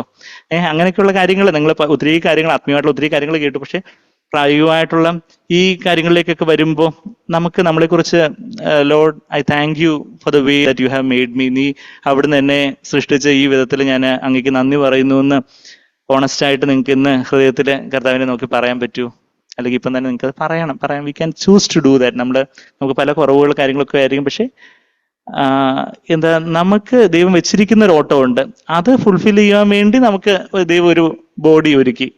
യേശുവിനെ സ്നേഹിച്ചതുപോലെ തന്നെ പിതാവ് എന്നെ സ്നേഹിക്കുന്നുവെന്ന് യോഹന്നാൻ 17:23 നമ്മള് സാക്ബേറിന് പലതവണ ബൈബിളിലെ ഗ്രേറ്റസ്റ്റ് ട്രൂത്ത് ആയിട്ട് സാക്ബേറിന് അത് അനുഭവപ്പെട്ട ഒരു കാര്യമായിട്ട് നമ്മൾ പലപ്പോഴും കേട്ടിട്ടുണ്ടായിരിക്കും. യോഹന്നാൻ 17:23 father loves me just as he loved Jesus. യേശുവിനെ സ്നേഹിച്ചതുപോലെ. അപ്പൊ യേശുവിന് പിതാവ് ഒരു ശരീരം ഉരുവാക്കി നൽകി. ഞാനിവിടെ Psalm 139 മൊത്തം വന്നില്ല, എന്നാലും ഇവിടെ ഒരു വിരൽ വെച്ചുകൊണ്ട് എബ്രായർ 10-ാം അധ്യായത്തിന്റെ 5-ാമത്തെ വാക്യത്തിലേക്ക് ഒന്ന് പോവുകയാണെങ്കിൽ എന്താ നമ്മളവിടെ വായിക്കുന്നേ? അവിടെ അതിന്റെ 5-ാമത്തെ വാക്യത്തില് a body you have prepared for me എന്ന് നമ്മളവിടെ വായിക്കുന്നുണ്ട്. അതെ, അതിന്റെ 5-ാമത്തെ വാക്യത്തില് ലോകത്തിൽ വരുമ്പോൾ ഹനനയാകവും വഴിപാട് നിശ്ചയിച്ചില്ല. എബ്രായർ 10:5. എന്നാൽ ഒരു ശരീരം നീ എനിക്ക് ഒരുക്കിയിരിക്കുന്നു. U have prepared A body for me. ഈ ശരീരം ആരാ നമുക്ക് ഒരുക്കിയിരിക്കുന്നത്? യേശുവിനെ കുറിച്ച് പറയുന്ന വാക്യം. അപ്പൊ യേശുവിനെ പോലെ പിതാവ് നമ്മളെയും സ്നേഹിക്കുന്നു. നാമം അതുപോലെ കർത്താവിലേക്ക് നമ്മെ തന്നെ അതുപോലെ കൺമിറ്റ് ചെയ്യുന്നുവെങ്കിൽ ആ പിതാവിന്റെ ആ സ്നേഹം, യേശുവിനെ സ്നേഹിച്ചതുപോലുള്ള സ്നേഹം നമുക്കും അനുഭവിക്കാൻ ഒക്കും. അവിടെ എബ്രായർ 10:5 എന്താ നമ്മൾ വായിക്കുന്നത്? ഒരു ശരീരം നീ എനിക്ക് ഒരുക്കിയിരിക്കുന്നു. എനിക്ക് എന്റെ മുന്നിൽ വെച്ചിരിക്കുന്ന ഓട്ടം എന്ന് പറയുമ്പോൾ ആ ഓട്ടം ഓടാനുള്ള ഒരു ശരീരം മാത്രമല്ല, ശരീരത്തിന്റെ ഒരു ഭാഗമാണ് നമ്മുടെ ബ്രെയിൻ, നമ്മുടെ തലച്ചോറിന്റെ ഫങ്ഷൻസ് ആണ് നമ്മുടെ ദേഹി എന്ന് പറയുന്നത്, സോൾ എന്ന് പറയുന്നത്. നമ്മുടെ ചിന്തകള്, വികാരങ്ങള്, നമ്മുടെ ഡിസിഷൻസ് ഒക്കെ അടങ്ങുന്ന നമ്മുടെ ദേഹി. അപ്പൊ ആ ചിന്തകൾ, ആ മൈൻഡിലാണ് നമ്മുടെ ഇന്റലിജൻസ് ഒക്കെ വരുന്നത്. നമ്മളെത്ര ബുദ്ധി കൂർമ്മതയുള്ളവരാണ്, നമ്മളുടെ കഴിവുകള്, താലന്തുകള്. ചില കാര്യങ്ങളിലൊക്കെ ചിലർ കുറച്ചുകൂടെ എക്സ്ട്രോവേർട്ട് ആയിരിക്കും. എക്സ്ട്രോവേർട്ട് എന്ന് പറഞ്ഞാൽ കുറച്ചുകൂടെ ഔട്ട് ഗോയിങ്, എല്ലാവരോടും ചെന്ന് മിണ്ടാനും ഇടപെടാനും ഒക്കെ കുറച്ചുകൂടെ ഈസി ആയിട്ടുള്ള ആൾക്കാർ. ചിലർ കുറച്ചൊരു ഷൈ ടൈപ്പ്, അങ്ങനെയൊക്കെയുള്ളതൊക്കെ പല ടെമ്പറമെന്റ്. ഒരു വീട്ടിൽ തന്നെ ചേട്ടൻ ഭയങ്കര ഔട്ട് ഗോയിങ് ആണ്, ചിലപ്പോൾ അനിയൻ വളരെ കുറച്ച് ഷൈ ആയിരിക്കും, ചിലപ്പം തിരിച്ചായിരിക്കും, ചിലപ്പോൾ ട്വിൻസ് ആയിരിക്കും, ഇരട്ടകളായിരിക്കും, എങ്കിൽ പോലും രണ്ടുപേർക്ക് രണ്ട് ടെമ്പറമെന്റ് ആയിരിക്കും. എനിക്ക് ഇരട്ട കുഞ്ഞുങ്ങളാണ് ഉള്ളത്, ഇരട്ട പെൺകുഞ്ഞുങ്ങളെ, പിന്നെ ഒരു കുഞ്ഞു മോളും ഒക്കെ ഉള്ളത്. മൂത്ത ആൾക്കാർ 4ാം ക്ലാസ്സിൽ പഠിക്കുന്നത്. അപ്പൊ അവർ ട്വിൻസാ, എന്ന് അവർക്ക് രണ്ട് ഡിഫറെന്റ് ടെമ്പറമെന്റാണ് ഉള്ളത്. രണ്ടുപേർക്കും വ്യത്യസ്തമായ ചില സവിശേഷതകൾ. അപ്പൊ ഞാൻ തിരിച്ച് 139 സങ്കീർത്തനത്തിൽ വരുമ്പം, നീയല്ലോ എന്റെ അന്തരംഗങ്ങളെ നിർമ്മിച്ചത്, എന്റെ അമ്മയുടെ ഉദരത്തിൽ നീ എന്നെ മെടഞ്ഞു, ഭയങ്കരവും അതിശയമായി, ഫിയർഫുള്ളി ആൻഡ് വണ്ടർഫുള്ളി മെയ്ഡ് എന്നുള്ള ഒരു ഫേമസ് ആയിട്ടുള്ള ഒരു പുസ്തകമൊക്കെ ഉണ്ട്. Fearfully and wonderfully made. അതാ 14ാമത്തെ വാക്യത്തിൽ അതാ വായിക്കുന്നത്, ഭയങ്കരവും അതിശയവുമായി എന്നെ സൃഷ്ടിച്ചിരിക്കുകയാൽ ഞാൻ നിനക്ക് സ്തോത്രം ചെയ്യുന്നു. I give thanks to you. അത് ദാവീദ് പറയുക, നമുക്ക് പറയാൻ പറ്റുമോ? I thanks to you, I give thanks to you for I am fearfully and wonderfully made, wonderful are your works and my soul knows it well. എൻ്റെ ഞാൻ നിനക്ക് സ്തോത്രം ചെയ്തു, നിന്റെ പ്രവൃത്തികൾ അത്ഭുതകരമാകുന്നു, അത് എൻ്റെ ഉള്ളം നല്ലവണ്ണം അറിയുന്നു എന്നൊക്കെ അവിടെ ദാവീദ് പറയുന്നു.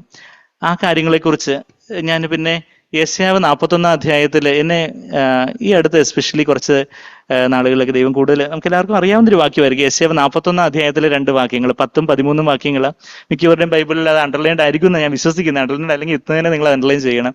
അത് നിങ്ങളോടുള്ള യേശു കർത്താവിന്റെ വാക്കായിട്ട് എടുക്കണം. എന്താ അവിടെ പറയുന്നത്? യെശയ്യാവ് 41 അധ്യായത്തിന്റെ 10ഉം 13ഉം വാക്യങ്ങളാണ് ഞാൻ പറയുന്നത്. ഞാൻ നിന്നോടുകൂടെ ഉണ്ട്. അതാരാ പറയുന്നേ? സർവ്വത്തെയും സൃഷ്ടിച്ച ദൈവം പറയുക, എൻ്റെ മോനെ, എൻ്റെ മോളെ, ഞാൻ നിന്റെ കൂടെ ഉണ്ട്. അത് എത്ര വലിയൊരു ഐ എം വിത്ത് യു. പലപ്പോഴും ഞാൻ കർത്താവിനോട് ലോർഡ് സ്പീക്ക് ടു മീ, കർത്താവിനോട് സംസാരിക്കണോ എന്നൊക്കെ പ്രാർത്ഥിക്കുമ്പോൾ ഈ ഒരു വാക്ക് എൻ്റെ ഹൃദയത്തിലേക്ക് കർത്താവ് മന്ത്രിക്കുന്നതായിട്ട് എനിക്ക് അനുഭവപ്പെടാറുണ്ട്. ഈവൻ ഇന്നലെ രാത്രിയിലും ഇന്നും പലപ്പോഴും I M with you my son, I M with you. അതാ ആ ഒരു ഞാൻ നിന്നോട് കൂടെ ഉണ്ട്. ദൈവത്തിന്റെ ആ ഒരു പ്ലാനിന്റെ കാര്യം പറയുമ്പോൾ ദൈവത്തിന്റെ കൺട്രോളിലല്ല. അത് നമ്മളെ എത്ര വലിയൊരു ഭദ്രതയിലേക്ക്, ഒരു സ്വസ്ഥതയിലേക്ക് കൊണ്ടുവരും. ഞാൻ നിന്നോട് കൂടി ഉണ്ട്, ഭ്രമിച്ച് നോക്കേണ്ട, ഞാൻ നിന്റെ ദൈവമാകുന്നു, ഞാൻ നിന്നെ ശക്തീകരിക്കും, ഞാൻ നിന്നെ സഹായിക്കും. ദൈവമാകുന്നു, എന്നെ ശക്തീകരിക്കും, എന്നെ സഹായിക്കും. നമ്മുടെ പഠിത്തത്തിലായിരിക്കും, ജോലിയിലായിരിക്കും, ചിലപ്പം ജോലി അന്വേഷിക്കുന്ന കാര്യത്തിലായിരിക്കും, ചിലപ്പം മാരേജ് പാർട്ട്ണർ, വിവാഹം ചിലപ്പം നടക്കാൻ വേണ്ടി നമ്മൾ പ്രാർത്ഥിക്കുകയൊക്കെ ആയിരിക്കും. കാര്യങ്ങളങ്ങ് വർക്കൗട്ട് ആവുന്നില്ല. പക്ഷെ ഞാൻ നിന്നെ സഹായിക്കും, ഞാൻ നിന്നെ ഗൈഡ് ചെയ്യും. അതാ നമ്മളുടെ ജീവിതത്തിന്റെ ഏതൊരു വഴിത്താരയിൽ, ഏതൊരു സമയത്തും ഞാൻ നിന്നെ സഹായിക്കും, നിന്റെ നീതിയുള്ള വലങ്കൈ കൊണ്ട് ഞാൻ നിന്നെ താങ്ങും. ദൈവം എന്നെ താങ്ങും, ഐ വിൽ അപ്ഹോൾഡ് യു എന്ന് പറയുവാണെങ്കിൽ അത് എത്ര വലിയൊരു, നമ്മളുടെ തന്നെ ഒരു ഞാൻ തന്നെ നോക്കിക്കോളാം എന്ന് പറഞ്ഞിരുന്ന ദൈവത്തിന് അത് നമ്മളോട് പറയാൻ പറ്റത്തില്ല. പക്ഷെ നമ്മളൊരു ഹെൽപ്ലെസ് ആയിട്ട്, കർത്താവേ ഞാൻ ഒരു വട്ടപൂജ്യമായിട്ട്, ഒരു സീറോ ആയിട്ട് എന്നെ തന്നെ അങ്ങ് താഴ്ത്തുന്നു. ശിശുക്കൾക്കാണ് തന്നെ വെളിപ്പെടുത്തുന്നതെന്ന് ഞാൻ മുമ്പ് പറഞ്ഞതുപോലെ, നമുക്ക് ഈ കാര്യങ്ങൾ ഒരു വെളിപ്പാടായിട്ട്, അനുഭവമായിട്ട് മാറണമെങ്കിൽ നമ്മുടെ ആ ഒരു ആരഗൻസ്, ധാർഷ്ട്യം, ഞാൻ എന്നുള്ള ആ ഒരു ഇതൊക്കെ ഒന്ന് മാറ്റി ദൈവം മുമ്പാകെ, നമ്മളെ സൃഷ്ടിച്ച ദൈവത്തിന് മുമ്പാകെ നമ്മളെ ഒന്ന് താഴ്ത്തിയാൽ മതി. ദൈവം നമുക്കൊരു ഫ്രീ വില്ല് തന്നിരിക്കുന്നു. ഇപ്പം ക്വസ്റ്റ്യൻ ആൻസർ സെഷനിൽ സുനിൽ പിന്നെ ബ്രദറും പറയുന്നത് നിങ്ങൾ കേട്ടായിരിക്കും. ഫ്രീ വില്ല് എന്ന് പറഞ്ഞൊരു സ്വതന്ത്രമായ ഒരു ഇച്ഛാശക്തി. അവിടെ you can either humble yourself or exalt yourself. ഒന്നുകിൽ നിങ്ങൾക്ക് നിങ്ങളെ തന്നെ അവിടെ താഴ്ത്താം, അല്ലെങ്കിൽ നിങ്ങളെ തന്നെ ഉയർത്താം. എന്ന് പറഞ്ഞാല് പരിശുദ്ധാത്മാവ് എപ്പോഴും, ദൈവത്തിന്റെ ആത്മാവ്, ക്രിസ്തുവിന്റെ ആത്മാവ്, പരിശുദ്ധാത്മാവ് എപ്പോഴും നിങ്ങളെ തന്നെ താഴ്ത്താനായിട്ട് നമ്മളെ പ്രേരിപ്പിക്കുന്ന ഒരു ആത്മാവാണ്. നമ്മൾ സാഗ്ബറിൽ നിന്ന് തന്നെ കേട്ടിട്ടുണ്ട്. അതായത് ഈ പ്രപഞ്ചത്തിലെ 2 ഫോഴ്സസ് ബേസിക്കലി ആത്മീയമായിട്ട് പറയാനാണെങ്കിൽ ഉള്ളൂ. ഒന്ന്, the force that is humbling, the spirit of Christ that is humbling, and the spirit of Lucifer that is exalting. തന്നെ താഴ്ത്തുന്ന ക്രിസ്തുവിന്റെ ആത്മാവ്, തന്നെ ഉയർത്തുന്ന ലൂസിഫറിന്റെ, പിശാചിന്റെ ആത്മാവ്. അപ്പോ നമ്മൾ എത്രയൊക്കെ കാര്യങ്ങൾ കേൾക്കുന്നു, എത്രയൊക്കെ കോൺഫറൻസ് അറ്റൻഡ് ചെയ്യുന്നു, എത്രയൊക്കെ പാട്ട് പാടുന്നു, എന്തെല്ലാം മതപരമായിട്ടുള്ള പല റിലീജിയസ് ആയിട്ടുള്ള കാര്യങ്ങൾ ചെയ്യുമ്പോഴും ഈ ഒരു ക്രോസ് എന്ന് പറഞ്ഞാൽ എന്താ? നമ്മളുടെ ആ ഒരു സ്വയം, നമ്മുടെ ആ ഈഗോ, ഞാൻ എന്നുള്ള ആ ഒരു ഇത്, കർത്താവേ എന്റെ ഇഷ്ടം പോലെയല്ല, എന്റെ ഇഷ്ടം എന്ന് പറഞ്ഞൊരു സംഭവം ഉണ്ട്. അതാ ഈ ഞാൻ, സെൽഫ്, ഫ്ലഷ്, ജഡം, സ്വയജീവൻ എന്നൊക്കെ ബൈബിളിൽ പറയുന്ന സോൾ ലൈഫ് എന്നൊക്കെ പറയുന്ന കാര്യങ്ങൾ. അത് അവിടെ നമുക്ക്, ഞാൻ ഈ യെശയ്യാവ് 41:10 എങ്ങനെ നമുക്ക് അനുഭവവേദ്യമാകും എന്നുള്ള കാര്യം ഞാൻ പറയുന്നത്. നമ്മൾ അവിടെ നമ്മളെ തന്നെ ഒന്ന്, ആ വിൽ പവർ, നമ്മളുടെ ശരീരത്തെ ദൈവത്തിന്റെ സമാഗമന കൂടാരത്തോട് ഉപമിച്ചിട്ടുണ്ട്. നിങ്ങൾ ദൈവത്തിന്റെ മന്ദിരമാകുന്നു എന്ന് 2 കൊരിന്ത്യർ 6:16, 1 കൊരിന്ത്യർ 3:16 1 Corinthians 6:19 ഒക്കെ പറയുന്നുണ്ട്, യു ആർ ഗോഡ്സ് ടെമ്പിൾ എന്ന് പറയുന്നുണ്ട്. നിങ്ങൾക്ക് റെഫറൻസസ് 1 Corinthians 3:16, പിന്നെന്താ 6:19. 1 Corinthians തന്നെ 2 തവണ പറയുന്നുണ്ട്, you are God's temple, temple of God. പിന്നെ 2 Corinthians 6:16 പറയുന്നുണ്ട്, ടെമ്പിൾ ഓഫ് ഗോഡ്. അപ്പം ദൈവത്തിന്റെ മന്ദിരം അന്ന് പഴയ നിയമത്തില് ശലോമന്റെ മന്ദിരം പോലും പഴയ നിയമത്തിലെ സമാഗമന കൂടാരത്തിന്റെ ഫാഷനിലായിരുന്നു. അപ്പം ഞാൻ ഈ പറഞ്ഞു വരുന്നത് വെച്ചാൽ, നമ്മളെ ഒരു സമാഗമന കൂടാരം, ഒരു ടാബർനാക്കിളിനോട് ഉപമിച്ച അവിടെ ഒരു നമ്മളുടെ ആത്മാവെന്ന് പറയുന്നത് അതിന് അതിവിശുദ്ധ സ്ഥലമാണ്. അതിവിശുദ്ധ സ്ഥലം, വിശുദ്ധ സ്ഥലം, പ്രാകാരം എന്നുള്ള 3 കാര്യങ്ങൾ ഈ ടാബർനാക്കിൾ ഉണ്ടായിരുന്നു. എന്ന് പറഞ്ഞാൽ നമ്മളുടെ ആത്മാവ്, ദേഹി, ദേഹം എന്ന് പറഞ്ഞ 3 പാർട്സ്. അപ്പൊ അവിടെ ആ ദേഹിയെയും ആത്മാവിനെയും തിരിക്കുന്ന ഒരു തിരശ്ശീല, ആ തിരശ്ശീല നമ്മുടെ ജഡമാണ് എന്ന് എബ്രായർ 10:19-20 വാക്യങ്ങളിൽ നമ്മൾ വായിക്കുന്നുണ്ട്. ഞാൻ വലിയ വലിയ കാര്യങ്ങൾ പറയൂല, സിമ്പിളായിട്ട് ചില കാര്യങ്ങൾ പറയാൻ വേണ്ടി വരിക. അപ്പൊ അവിടെ ഈ ജഡം, നമ്മളെ ജഡത്തിലൊരു ചീന്തൽ, അല്ലെങ്കിൽ നമ്മൾ തകർച്ച, നുറുക്കം, അല്ലെങ്കിൽ താഴ്ത്തുന്നു എന്നൊക്കെ പറയുമ്പോൾ നമ്മുടെ ആ സ്വയജീവനിൽ, നമ്മുടെ സ്വയജീവൻ എന്ന് പറഞ്ഞാൽ ഈ ജഡമാകുന്ന വലിയൊരു കട്ടിയുള്ള തിരശ്ശീല, അവിടെ എത്രമാത്രം ഒരു ചീന്തപ്പെടുന്ന ഒരു അനുഭവം ഉണ്ടാകുന്നോ അതിനനുസരിച്ച് ദൈവത്തിന്റെ ആത്മാവിനെ നമ്മളെ ആത്മാവിലേക്ക് വന്ന് ക്രിസ്തുവിനെ നമുക്ക് വെളിപ്പെടുത്താൻ സാധിക്കത്തുള്ളൂ. അപ്പം ഇപ്പം നമ്മളിപ്പോൾ യെശയ്യാവ് 41:10 നമുക്കതൊരു പ്രിന്റഡ് ലിങ്കായിട്ട് അങ്ങ് ഇരിക്കാം. മറിച്ച് നമ്മൾക്ക് ഉള്ള ഒരു വിൽ പവർ, ദൈവം നമുക്ക് തന്നിരിക്കുന്ന ഒരു ഇച്ഛാശക്തിയിൽ, ഒരു വിൽ പവറിൽ നമുക്കൊരു ഡിസിഷൻസ് എടുക്കാൻ പറ്റുന്ന ഒരു ഫാക്കൽറ്റി, നമ്മൾ തീരുമാനം എടുക്കാൻ പറ്റുന്ന ഒരു കഴിവ് ദൈവം നമുക്ക് തന്നിട്ടുണ്ട്. അവിടെ നമ്മൾ ഈ ദൈവത്തിന്റെ വചനത്തിന് മുമ്പായിട്ട് എന്ത് ചെയ്യണം എന്ന് ചോദിച്ചാൽ, നമ്മൾ ആ വചനത്തിന് മുമ്പായിട്ട് നമ്മെ തന്നെ താഴ്ത്തി ഏൽപ്പിക്കണം. നിങ്ങൾ ഇന്ന് 1-1.5 ദിവസങ്ങളായിട്ട് ഒരുപാട് വചനങ്ങൾ കേട്ടിട്ടുണ്ട്. ആ കാര്യങ്ങളൊക്കെ നമുക്ക് എങ്ങനെ അത് നമ്മളുടെ ദേഹിയുടെ തലത്തിൽ നിന്ന്, ദേഹിയിലുള്ള അറിവ് ചീർപ്പിക്കുന്നു. നോളജ് മേക്സ് ആരഗന്റ്, 1 Corinthians 8:1 നമ്മളത് വായിക്കുന്നുണ്ട്. ദേഹിയിലുള്ള അറിവ് എന്ന് മാറി അത് ചീർപ്പിക്കും, നമ്മൾ നിഗളിയാകത്തേ ഉള്ളൂ. എന്നാൽ അത് ആത്മാവിലുള്ള ഒരു വെളിപ്പാടായിട്ട്, ആത്മാവിലുള്ള ആത്മമണവാളനായ ക്രിസ്തുവിനെ അറിയുന്ന ഒരു അറിവായിട്ട് എങ്ങനെ മാറുന്നതെന്ന് ചോദിച്ചാൽ, എന്താ, ദൈവത്തിന്റെ ആ വചനത്തിന് മുമ്പായിട്ട് നമ്മളെ തന്നെ, ദൈവത്തിന്റെ വചനത്തെ ഒരു വാളിനോട് ഉപമിച്ചയായിട്ട് നമ്മളിപ്പോൾ എബ്രായർ 4:12 രാവിലെ നമ്മൾ വായിച്ചു കേട്ടു, ഇരുവായത്തിലുള്ള ഏത് വാളിനേക്കാളും മൂർച്ചയുള്ളത്. അപ്പൊ ആ ദൈവവചനത്തിന്റെ വാളിന്റെ മുമ്പായിട്ട് നമ്മൾ എന്ത് ചെയ്യണം? നമ്മളെ അങ്ങ് താഴ്ത്തി ഏൽപ്പിക്കണം. നമ്മളെ അങ്ങ് താഴ്ത്തി ഏൽപ്പിക്കുമ്പോൾ, കർത്താവേ, എന്റെ ഇഷ്ടം പോലെയല്ല, അവിടുത്തെ ഇഷ്ടം പോലെ എന്റെ ജീവിതത്തെ, എന്റെ മുമ്പിൽ അവിടുന്ന് വെച്ചിരിക്കുന്ന ഒരു ഓട്ടം ഉണ്ടല്ലോ കർത്താവെ, ആ ഓട്ടം അത് ഓടി തീർക്കാനായിട്ട് എന്നെ കൊണ്ട് സാധിക്കത്തില്ല. മറിച്ച് കർത്താവെ, അവിടുന്ന് എന്നെ സഹായിച്ചാലേ പറ്റത്തുള്ളൂ. അതിനായിട്ട് ഞാൻ എന്നെ അങ്ങ് താഴ്ത്തി ഏൽപ്പിക്കുന്നു എന്ന് പറഞ്ഞ് അവിടെ ദൈവത്തിന്റെ ആത്മാ, ഞാൻ മുമ്പേ പറഞ്ഞ 2 ഫോഴ്സസ് ഉണ്ട്. ഒന്നിൽ നമ്മളെ തന്നെ ഉയർത്തുന്ന പിശാചിന്റെ ഒരു ആത്മാവുണ്ട് ഈ പ്രപഞ്ചത്തിൽ, പിന്നെ നമ്മളെ തന്നെ താഴ്ത്തുന്ന യേശുവിന്റെ ആത്മാവുണ്ട്. ആ യേശുവിന്റെ ആത്മാവാകുന്ന പരിശുദ്ധാത്മാവ് നമ്മളെപ്പോഴും നമ്മളെ തന്നെ താഴ്ത്താൻ, ദൈവവചനത്തിലേക്ക്, ദൈവത്തിന്റെ ഹിതത്തിലേക്ക് നമ്മെ തന്നെ താഴ്ത്താനായിട്ട് പ്രേരിപ്പിക്കുന്ന ഒരു ആത്മാവാണ്. ആ ആത്മാവിന്റെ പ്രേരണ നമ്മൾ ജസ്റ്റ് ഒന്ന് റെസ്പോണ്ട് ചെയ്യുക എന്നുള്ളതേ നമുക്ക് ചെയ്യാനുള്ളൂ. അത് വേറെ ഒന്നും നമുക്ക് വലിയ വലിയ കാര്യങ്ങളൊന്നും ചെയ്യാനില്ല. ക്രിസ്തീയ ജീവിതം അതിന്റെ തുടക്കവും നമ്മൾ ആ എബ്രായർ 12:1 വാക്യത്തിലേക്ക് വിശ്വാസത്തിൽ നിന്ന് നായകനും പൂർത്തി വരുത്തുന്നതുമായ യേശു എന്നാണ് നമ്മളിവിടെ വായിക്കുന്നത്. അതായത് അതിന്റെ തുടക്കവും ഒടുക്കവും എല്ലാം കർത്താവ് ഇതെല്ലാം ഫുള്ള് ചെയ്യുന്നത്. നമുക്ക് എന്താ ഉള്ളതെന്ന് വെച്ചാൽ നമ്മളൊന്ന് റെസ്പോണ്ട് ചെയ്യണം, നമ്മളൊന്ന് പ്രതികരിക്കണം. എന്ന് പറഞ്ഞാൽ നമ്മൾ കർത്താവിനോടൊന്ന് സഹകരിക്കണം, കോഓപ്പറേറ്റ് ചെയ്യണം. ഈ പരിശുദ്ധാത്മാവ് നമ്മളെ തന്നെ താഴ്ത്തി ഏൽപ്പിക്കാനായിട്ട് പരിശുദ്ധാത്മാവ് നമ്മളെ പ്രേരിപ്പിക്കുമ്പോൾ അവിടെ നമ്മൾ കർത്താവെ, അവിടുത്തെ പദ്ധതികൾ ശുഭഭാവിക്ക് വേണ്ടിയുള്ളതാണ്, അവിടുന്ന് എന്നെ താങ്ങും വഴി നടത്തും എന്ന് പറഞ്ഞിട്ടുണ്ടല്ലോ. ശരിയാണ്, ചിലപ്പോൾ നമുക്ക് വിശ്വസിക്കാൻ പ്രയാസമായിരിക്കും. പക്ഷെ എങ്കിലും കർത്താവെ, അവിടുത്തെ വചനത്തിന് ഞാൻ എന്നെ താഴ്ത്തി ഏൽപ്പിക്കുന്നു. അങ്ങനെ വചനത്തിന് തന്നെ താഴ്ത്തി ഏൽപ്പിച്ച ഒരു ടീനേജ് പെൺകുട്ടിയെ കുറിച്ച് ബൈബിളിൽ പറയുന്നുണ്ട്. അതാരാ? അതെ, ലൂക്കോസ് 1-ാം അധ്യായത്തിൽ ഇവിടെ ഒരു വിരൽ വെച്ചുകൊണ്ട് നമ്മൾ യെശയ്യാവ് 40 നമുക്ക് പിന്നെ ഒന്നുകൂടെ വരാം. നിങ്ങൾ പലരും ടീനേജ് പെൺകുട്ടികളാ. യേശുവിന്റെ അമ്മയായിട്ടുള്ള മറിയത്തിന്റെ കാര്യമാണ് ഞാനീ പറയുന്നത്. ലൂക്കോസ് 1-ാം അധ്യായത്തിന്റെ 38-ാമത്തെ വാക്യത്തില്, അന്ന് യഹൂദ പെൺകുട്ടികളൊക്കെ ഒരു 16-17 വയസ്സിലൊക്കെ, ആ പ്രായത്തിലൊക്കെയാ വിവാഹ വാഗ്ദത്തം ചെയ്യപ്പെടുന്നതെന്നാണ് പറയുന്നത്. അപ്പം മറിയം വിവാഹ വാഗ്ദത്തം ചെയ്യപ്പെട്ട് ആ ഒരു സമയം എന്ന് പറയുമ്പോൾ ആ ഒരു 16-17 വയസ്സ് നിങ്ങളെ പലരുടെയൊക്കെ പ്രായമായിരിക്കും.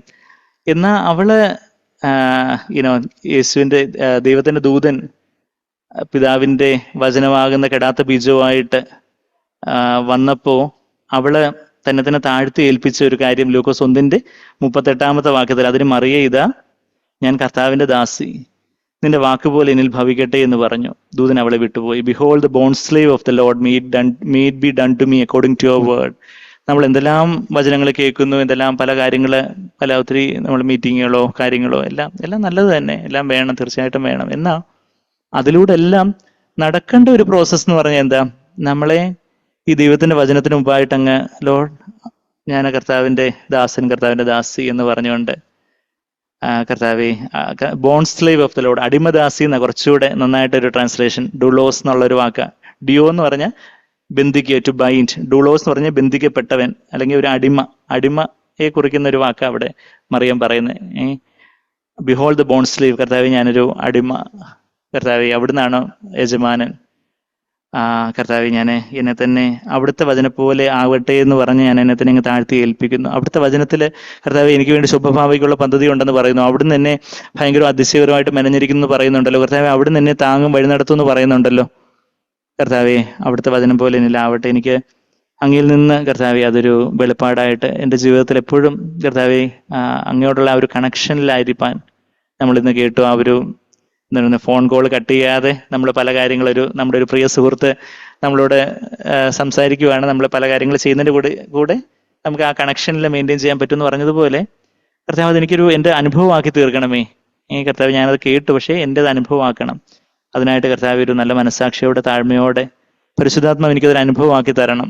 അങ്ങനെ നമ്മൾ ദൈവവചനത്തിൻ്റെ സത്യങ്ങൾ, ദൈവവചനത്തിൻ്റെ സ്റ്റാൻഡേർഡ്സ് കേൾക്കുമ്പം അങ്ങനെ ഒരു താഴ്ത്തുന്ന ഒരു മനോഭാവം ഉണ്ടെങ്കിൽ അവിടെ വലിയ വലിയ ഒരു കാര്യങ്ങൾ നമ്മുടെ ദൈവത്തിന് ചെയ്യാൻ പറ്റും. പക്ഷെ നമ്മളെ തന്നെ മത്സരിച്ചോ, അതൊക്കെ വെറുതെ അങ്കിൾമാർക്ക് എന്തെങ്കിലുമൊക്കെ പറയാം, എന്തെങ്കിലുമൊക്കെ പ്രസംഗിക്കണ്ടേ, അതിനുവേണ്ടി അവരെന്തെങ്കിലുമൊക്കെ പറയുന്നതായിരിക്കും, അതൊക്കെ ചിലപ്പോൾ വലിയ വലിയ ദൈവദാസന്മാർക്കൊക്കെ പറ്റുന്ന കാര്യങ്ങളായിരിക്കും, പക്ഷെ എൻ്റെ ജീവിതത്തിൽ അതൊന്നും നടക്കത്തില്ല എന്നുള്ളൊരു ധാർഷ്ട്യത്തോടെ, അവിശ്വാസത്തോടെ നമ്മൾ ഇരിക്കുവാണെങ്കിൽ നമ്മളെ കർത്താവ് കടന്നു പോകുന്നൊരു അനുഭവത്തിലേക്ക് പോകും.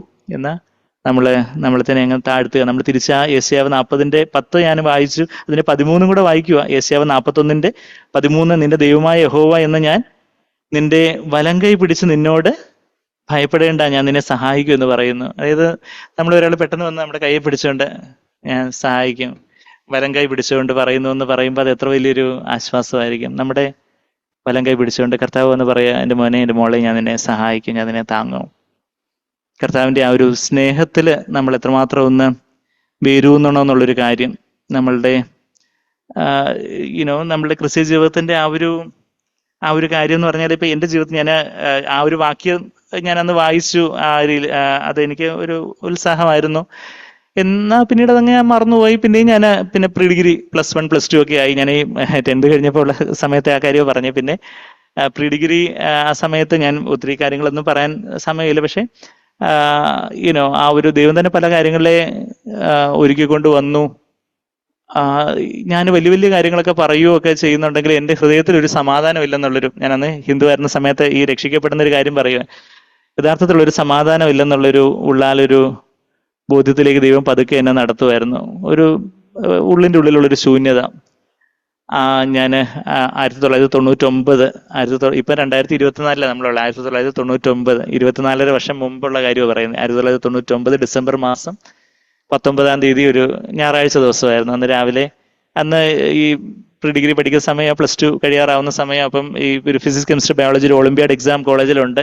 മാർവീനസ് കോളേജിൽ, തിരുവനന്തപുരത്ത് മാർവീനസ് കോളേജിലാണ് ഞാൻ പ്രീ ഡിഗ്രി പഠിക്കുന്നത്. അപ്പം ഹോസ്റ്റലിൽ ഞാൻ അപ്പോഴത്തേക്കും സിംഗിൾ റൂമായി. അപ്പം രാവിലെ എഴുന്നേറ്റ്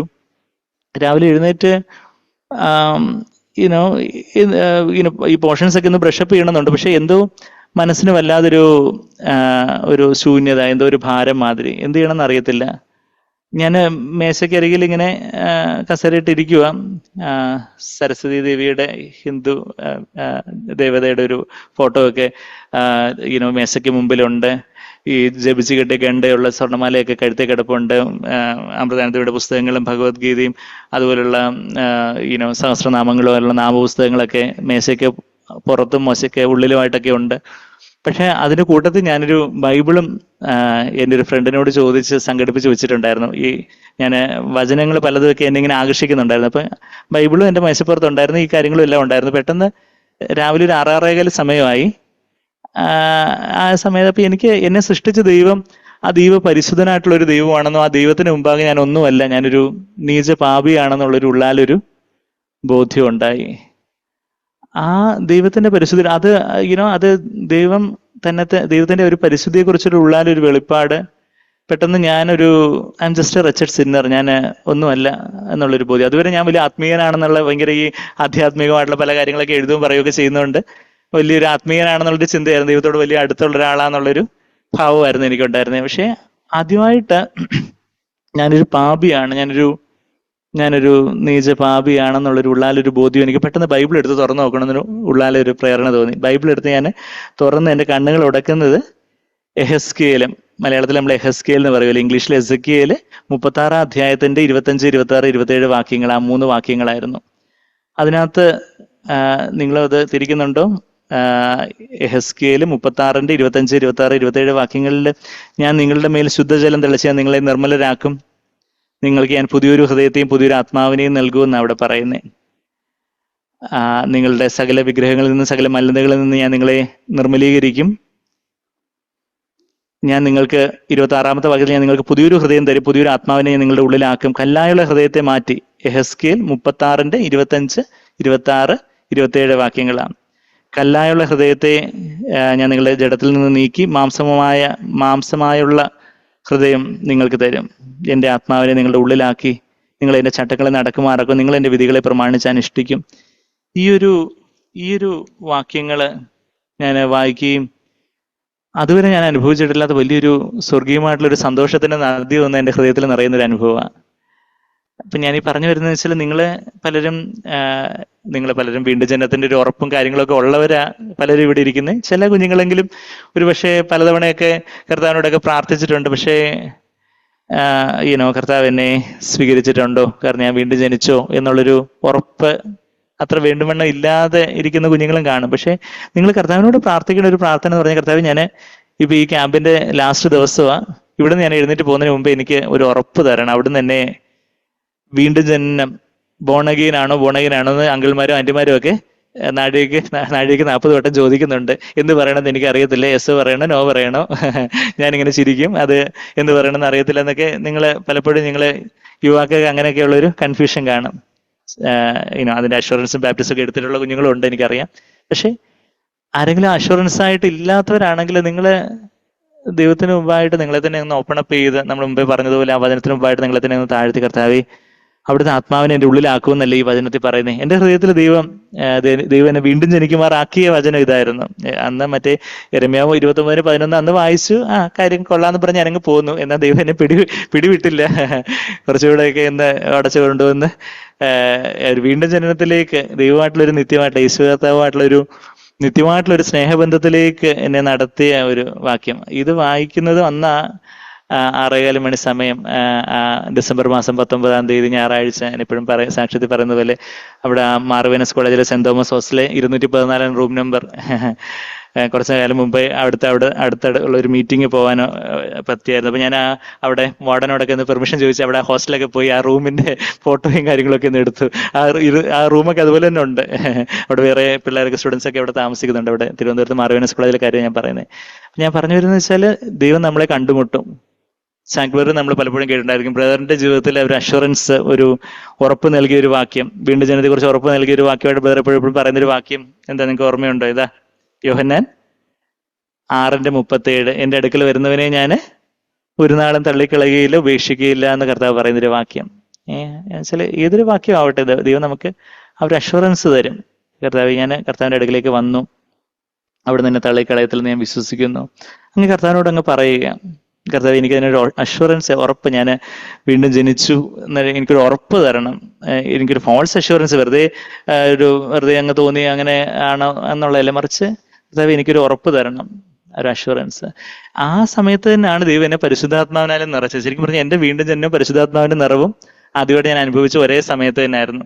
നിങ്ങളിൽ ചിലര് വീണ്ടും ജനനത്തിന് ഉറപ്പുള്ളവരായിരിക്കും, പക്ഷെ പരിശുദ്ധാത്മാവിന്റെ നിറവ്, അത് സഹോദരങ്ങൾ പറയുന്നുണ്ട്, പരിശുദ്ധാത്മാ നിറവായാലേ ശക്തിയുള്ളൂ, ഇതാന്നൊക്കെ പറയുന്നുണ്ട്. പക്ഷെ എന്താന്നുള്ള ഒരു കാര്യത്തില് നിങ്ങൾക്കൊരു ബോധ്യം, അത് എങ്ങനെ ആയിരിക്കും, അത് ഞാൻ അനുഭവിച്ചിട്ടുണ്ടോ, എനിക്ക് അതിനെക്കുറിച്ചൊരു തീർച്ചയില്ലെന്നുള്ള ആ ഒരു മനസ്സോടെ നിങ്ങൾ പലരും അങ്ങനെ ഇരിക്കുന്നവരുണ്ട്, എനിക്കറിയാം. എന്നാൽ എനിക്ക് നിങ്ങളോട്, എൻ്റെ കുഞ്ഞനിയന്മാരോടും അനിയത്തിമാരോടും എനിക്ക് പറയാനുള്ളത്, ഈ നിമിഷം തന്നെ നിങ്ങൾ സ്വർഗത്തെങ്കിലേക്ക് നിങ്ങളുടെ അകക്കണ്ണുകൾ ഉയർത്തി കർത്താവിലേക്ക് നിങ്ങളെ തന്നെ അങ്ങ് പൂർണ്ണമായിട്ട് ഓപ്പൺ അപ്പ് ചെയ്യുക. നമ്മളുടെ ജീവിതത്തിലെ എല്ലാ മേഖലകളെയും പക്ഷേ എനിക്ക് അതിന്റെ തിയറി ഒന്നും അറിഞ്ഞിട്ടില്ല. പക്ഷേ ഈ ഒരു വചനം വായിക്കുമ്പോൾ ദൈവം അതിന്റെ ജീവിതത്തിൽ അങ്ങ് ചെയ്തു. ദൈവത്തിന്റെ ആത്മാവിന്റെ, പരിശുദ്ധാത്മാവിന്റെ ഒരു നിറവ്, വലിയൊരു സ്നേഹവും സന്തോഷവും സമാധാനവും അങ്ങ് ഒരു നദി പോലും അങ്ങ് ഹൃദയത്തിൽ വന്ന് നിറയുന്ന ഒരു അനുഭവമായിരുന്നു. പിന്നീട് എനിക്കപ്പോൾ എന്തോ, അപ്പോൾ അത് കഴിഞ്ഞിട്ട് ആരെങ്കിലും വീണ്ടും ജനിച്ചാണെന്ന് ചോദിച്ചാൽ അന്ന് പറയാൻ പോലും എനിക്ക് അറിയത്തില്ലായിരുന്നു. അപ്പം പിന്നീട് സാക്ബറിന്റെ ആ ഇളകാത്ത അടിസ്ഥാനം എന്നുള്ള ബുക്ക് വായിക്കുമ്പോഴാണ് പിറ്റേ മാസം 1999 ഡിസംബർ 19 ഇതൊക്കെ നടന്ന് 2000 ജനുവരി തുടക്കുന്ന സമയത്ത് നമ്മുടെ ഇപ്പോൾ അവിടെ ദുബായ് CFCയിലുള്ള സൈജു എന്ന് പറഞ്ഞ ബ്രദർ എനിക്ക് സീനിയറായിട്ട് അവിടെ മാർവീനസ് കോളേജിൽ ഉണ്ടായിരുന്നു. ജോജി ബേറിനൊക്കെ ഇടയ്ക്ക് ട്രാൻസ്ലേറ്റ് ചെയ്യുന്ന സൈജു ബേറിനെയൊക്കെ നിങ്ങൾക്ക് പരിചയം ഉണ്ടായിരിക്കും പലർക്കും. അപ്പൊ ആ സൈജു ബേറിനോട് അതിനു മുമ്പ് ബ്രദർ എനിക്ക് സാക്ബറിന്റെ റിയൽ ട്രൂത്ത്, യഥാർത്ഥ സത്യം എന്നുള്ളൊരു ബുക്ക്ലെറ്റ് കൊണ്ടു തന്നിട്ടുണ്ടായിരുന്നു കുറെ മാസങ്ങൾക്ക് മുമ്പായിട്ട്. അപ്പൊ അതൊക്കെ വായിച്ചെങ്കിലും എനിക്ക് കാര്യങ്ങളൊക്കെ ശരി, പക്ഷെ യേശുവാണ് വഴി എന്നുള്ള കാര്യത്തെക്കുറിച്ചൊക്കെ അത്ര ക്ലാരിറ്റി ഇല്ലാതെ ഇരുന്ന് അങ്ങനെയൊക്കെ വരുന്ന സമയത്ത് ദൈവം എന്നെ വിടാതെ പിടിച്ച് ഈ ഒരു അനുഭവത്തിലേക്ക് വീണ്ടും ജനത്തിലേക്ക് നയിച്ചു. അപ്പോഴത്തേക്ക് പിന്നെ ഞാൻ ബ്രദറിനെ അന്വേഷിച്ചു പോയി, സൈജു ബ്രദറിനെ അന്വേഷിച്ചു പോയി. ആ ക്രിസ്മസ് അവധിയൊക്കെ കഴിയുമ്പോഴത്തേക്കും സൈജു ബ്രദറിനെ അന്വേഷിച്ചു പോയിട്ട്, ബ്രദറെ എനിക്ക് ഇതുപോലുള്ള വേറെ പുസ്തകങ്ങൾ വേണമെങ്കിൽ എന്നോട് പറയണമെന്ന് എനിക്ക് അന്ന് ബ്രദർ പറഞ്ഞിട്ടുണ്ടായിരുന്നു. അപ്പം ഞാൻ അങ്ങോട്ട് ഇന്ന് ചോദിച്ചു, എനിക്ക് വേറെ എന്തെങ്കിലും കുറച്ചുകൂടെ ഈ ക്രിസ്ത്യൻ. അപ്പം പുള്ളിക്ക് വലിയ അത്ഭുതമായിക്കാണോ, എന്തായാലും ഒരാൾ ഇങ്ങോട്ട് വന്ന് ചോദിക്കുന്നില്ല പുസ്തകം. അപ്പം എനിക്ക് ഇളകാത്ത അടിസ്ഥാനം, നമ്മുടെ ഗുഡ് ഫൗണ്ടേഷൻ, നിങ്ങളെല്ലാവരും ആ പുസ്തകം വായിച്ചിട്ടുണ്ടോ? ആ പുസ്തകം മൊത്തം വായിച്ചിട്ടുള്ളവരെന്ന് കൈവക്കാവോ? ഇളകാത്ത അടിസ്ഥാനം മൊത്തം വായിച്ചിട്ടുള്ളവര്? ഓക്കെ. കുറച്ച് അധികം പേര് കൈവെക്കുന്നില്ല. യഥാർത്ഥ സത്യം മൊത്തം വായിച്ചിട്ടുള്ളവരെന്ന് മുഴുവനായിട്ട്, യഥാർത്ഥ സത്യം എന്നുള്ള ബുക്ക് മൊത്തം വായിച്ചിട്ടുള്ളവർ കൈ ഉയർത്താവോ? ഓക്കെ. എന്നാലും വീണ്ടും വേണ്ട എല്ലാ കൈകളും ഉയരുന്നില്ല. അപ്പൊ ഞാൻ നിങ്ങളിപ്പോ യൂത്ത് ക്യാമ്പൊക്കെ കഴിഞ്ഞ് നിങ്ങൾ വളരെ വളരെ ഉത്സാഹത്തോടെ ഇരിക്കുക.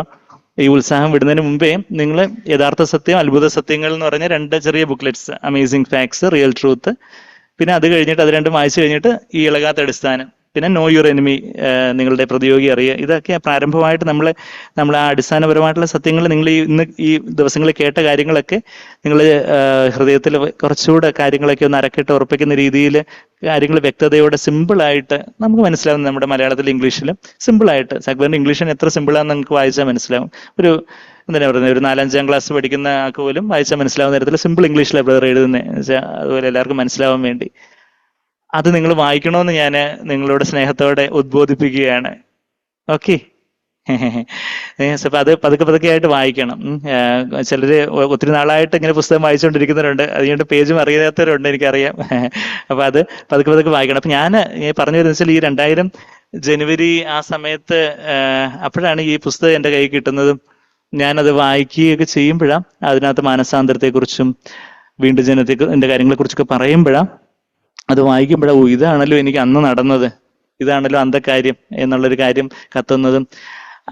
അത് എൻ്റെ ജീവിതത്തിൽ അപ്പം കാര്യങ്ങൾ ക്ലാരിറ്റിയിലോട്ടൊക്കെ വന്നു. പിന്നെ ചേർച്ചിലോട്ട്, അവിടെ ട്രിവാൻഡ്രത്തുള്ള CFC ചേർച്ചിലോട്ടൊക്കെ ബ്രദർ ഇൻവൈറ്റ് ചെയ്തു. അപ്പോൾ എനിക്ക് ആദ്യമൊക്കെ കുറച്ച് മടിയൊക്കെ ആയിരുന്നു, മടിയുണ്ടായിരുന്നു. ആദ്യത്തെ 1-2-3 ആഴ്ചകളിൽ അവിടെ എന്തോ ഒരു എൻട്രൻസ് കോച്ചിങ് സെന്റർ, സഫയറിന്റെ ഒരു എൻട്രൻസ് കോച്ചിങ് സെന്ററിന്റെ മോക്ക് എക്സാം ഒക്കെ ഞായറാഴ്ച ഉണ്ടായിരുന്നു. അപ്പൊ ഞാൻ ആ ഒരു എക്സ്ക്യൂസ്, എനിക്ക് കർത്താവിനോട് വലിയ സ്നേഹവും കാര്യങ്ങളൊക്കെ, പക്ഷേ ചേർച്ചിലോട്ടൊക്കെ വിളിക്കുമ്പോൾ ഇങ്ങനെ വേറൊരു ഇടത്തേക്ക് പോകുമ്പോൾ ആൾക്കാരൊക്കെ മതം മാറിയെന്ന് പറയത്തില്ലേ, എല്ലാവരും എങ്ങനെ, ഞാൻ എന്താ എല്ലാവരോടും ഉത്തരം പറയേണ്ടത്, അതിനെക്കുറിച്ചൊന്നും വലിയ ക്ലാരിറ്റി ഒന്നും ഇല്ലായിരുന്നു.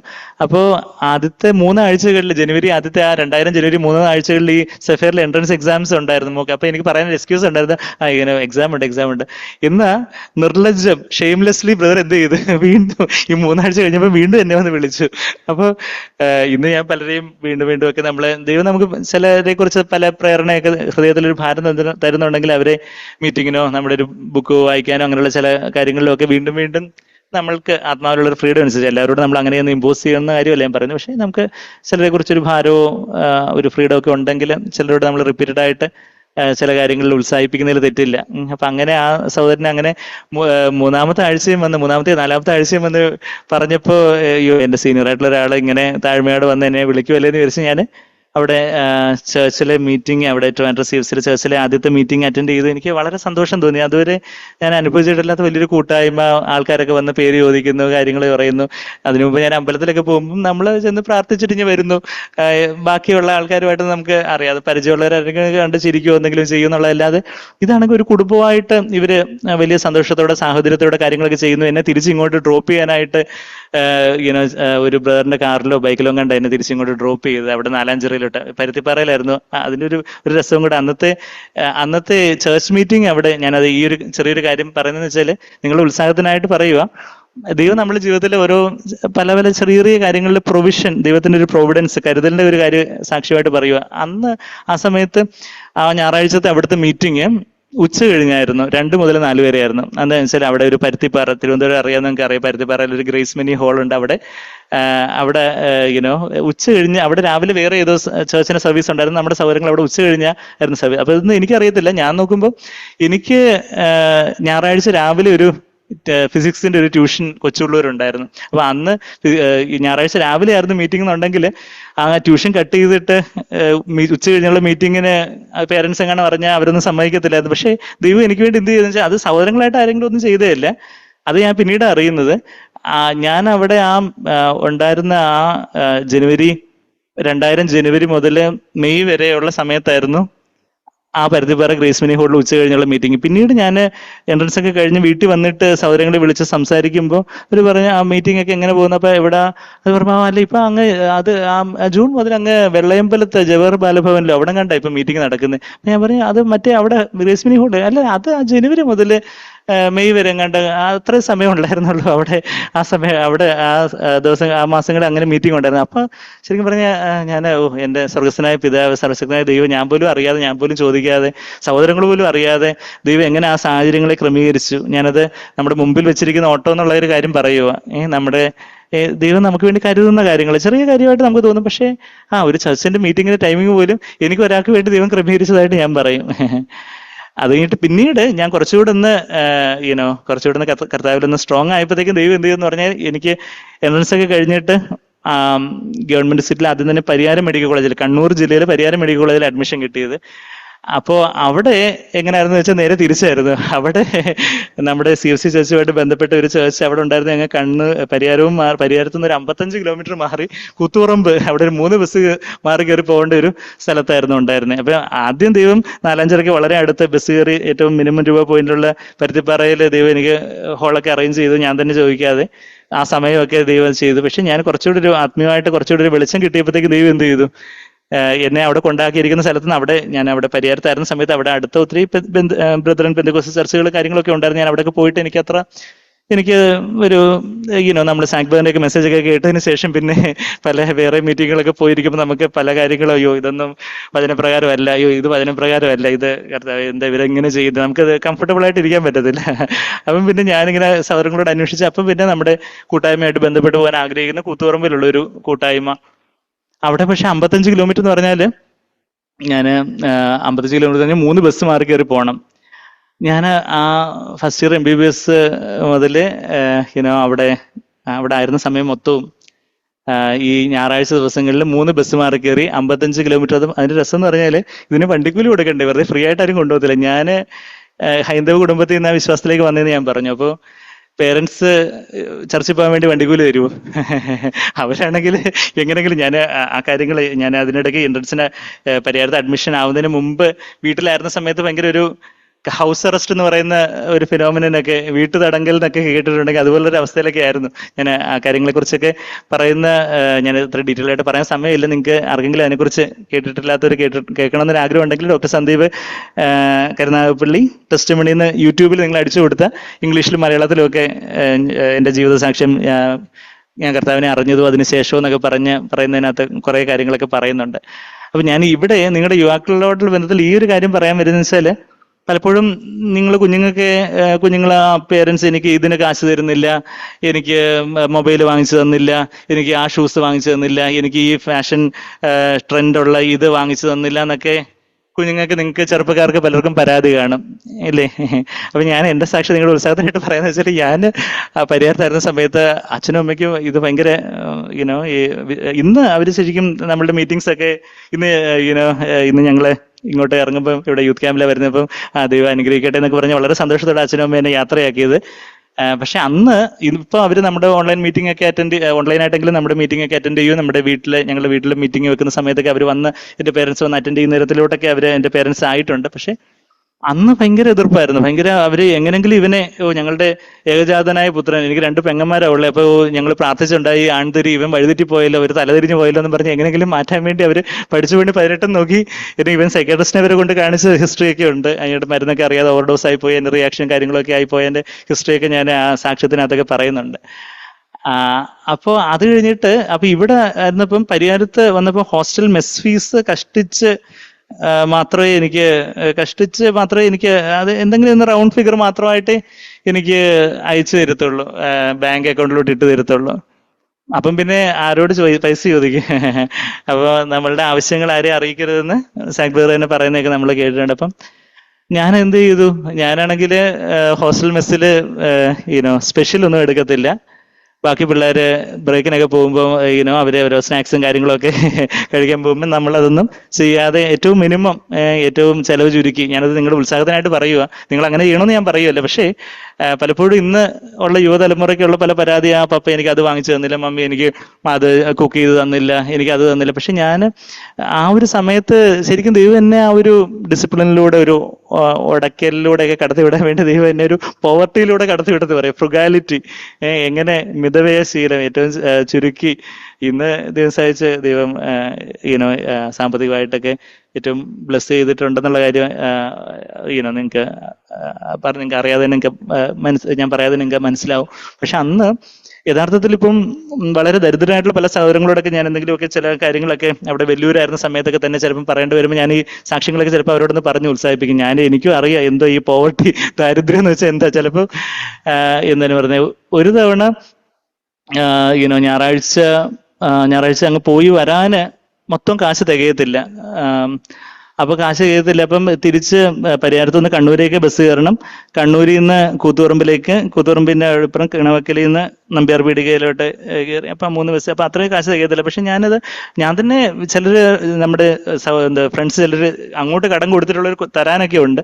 പക്ഷെ എങ്കിലും ആ സമയത്ത് അപ്പോഴത്തേക്ക് എന്റെ അക്കൗണ്ടിലോട്ട് എനിക്ക് കാശ് വന്നില്ല. അപ്പോൾ എനിക്ക് തിരിച്ച് ഇങ്ങോട്ട് കാശ് മുഴുക്കത്തില്ല. അപ്പം തിരിച്ച് ഇങ്ങോട്ട് നിങ്ങൾ കണ്ണൂര് ജില്ല അവിടെ ആ പ്രദേശത്തൊക്കെ ഉള്ളവർക്ക് അറിയാം, തിരിച്ച് ഇങ്ങോട്ട് തളിപ്പറമ്പ് വരെ വരാറുണ്ട്.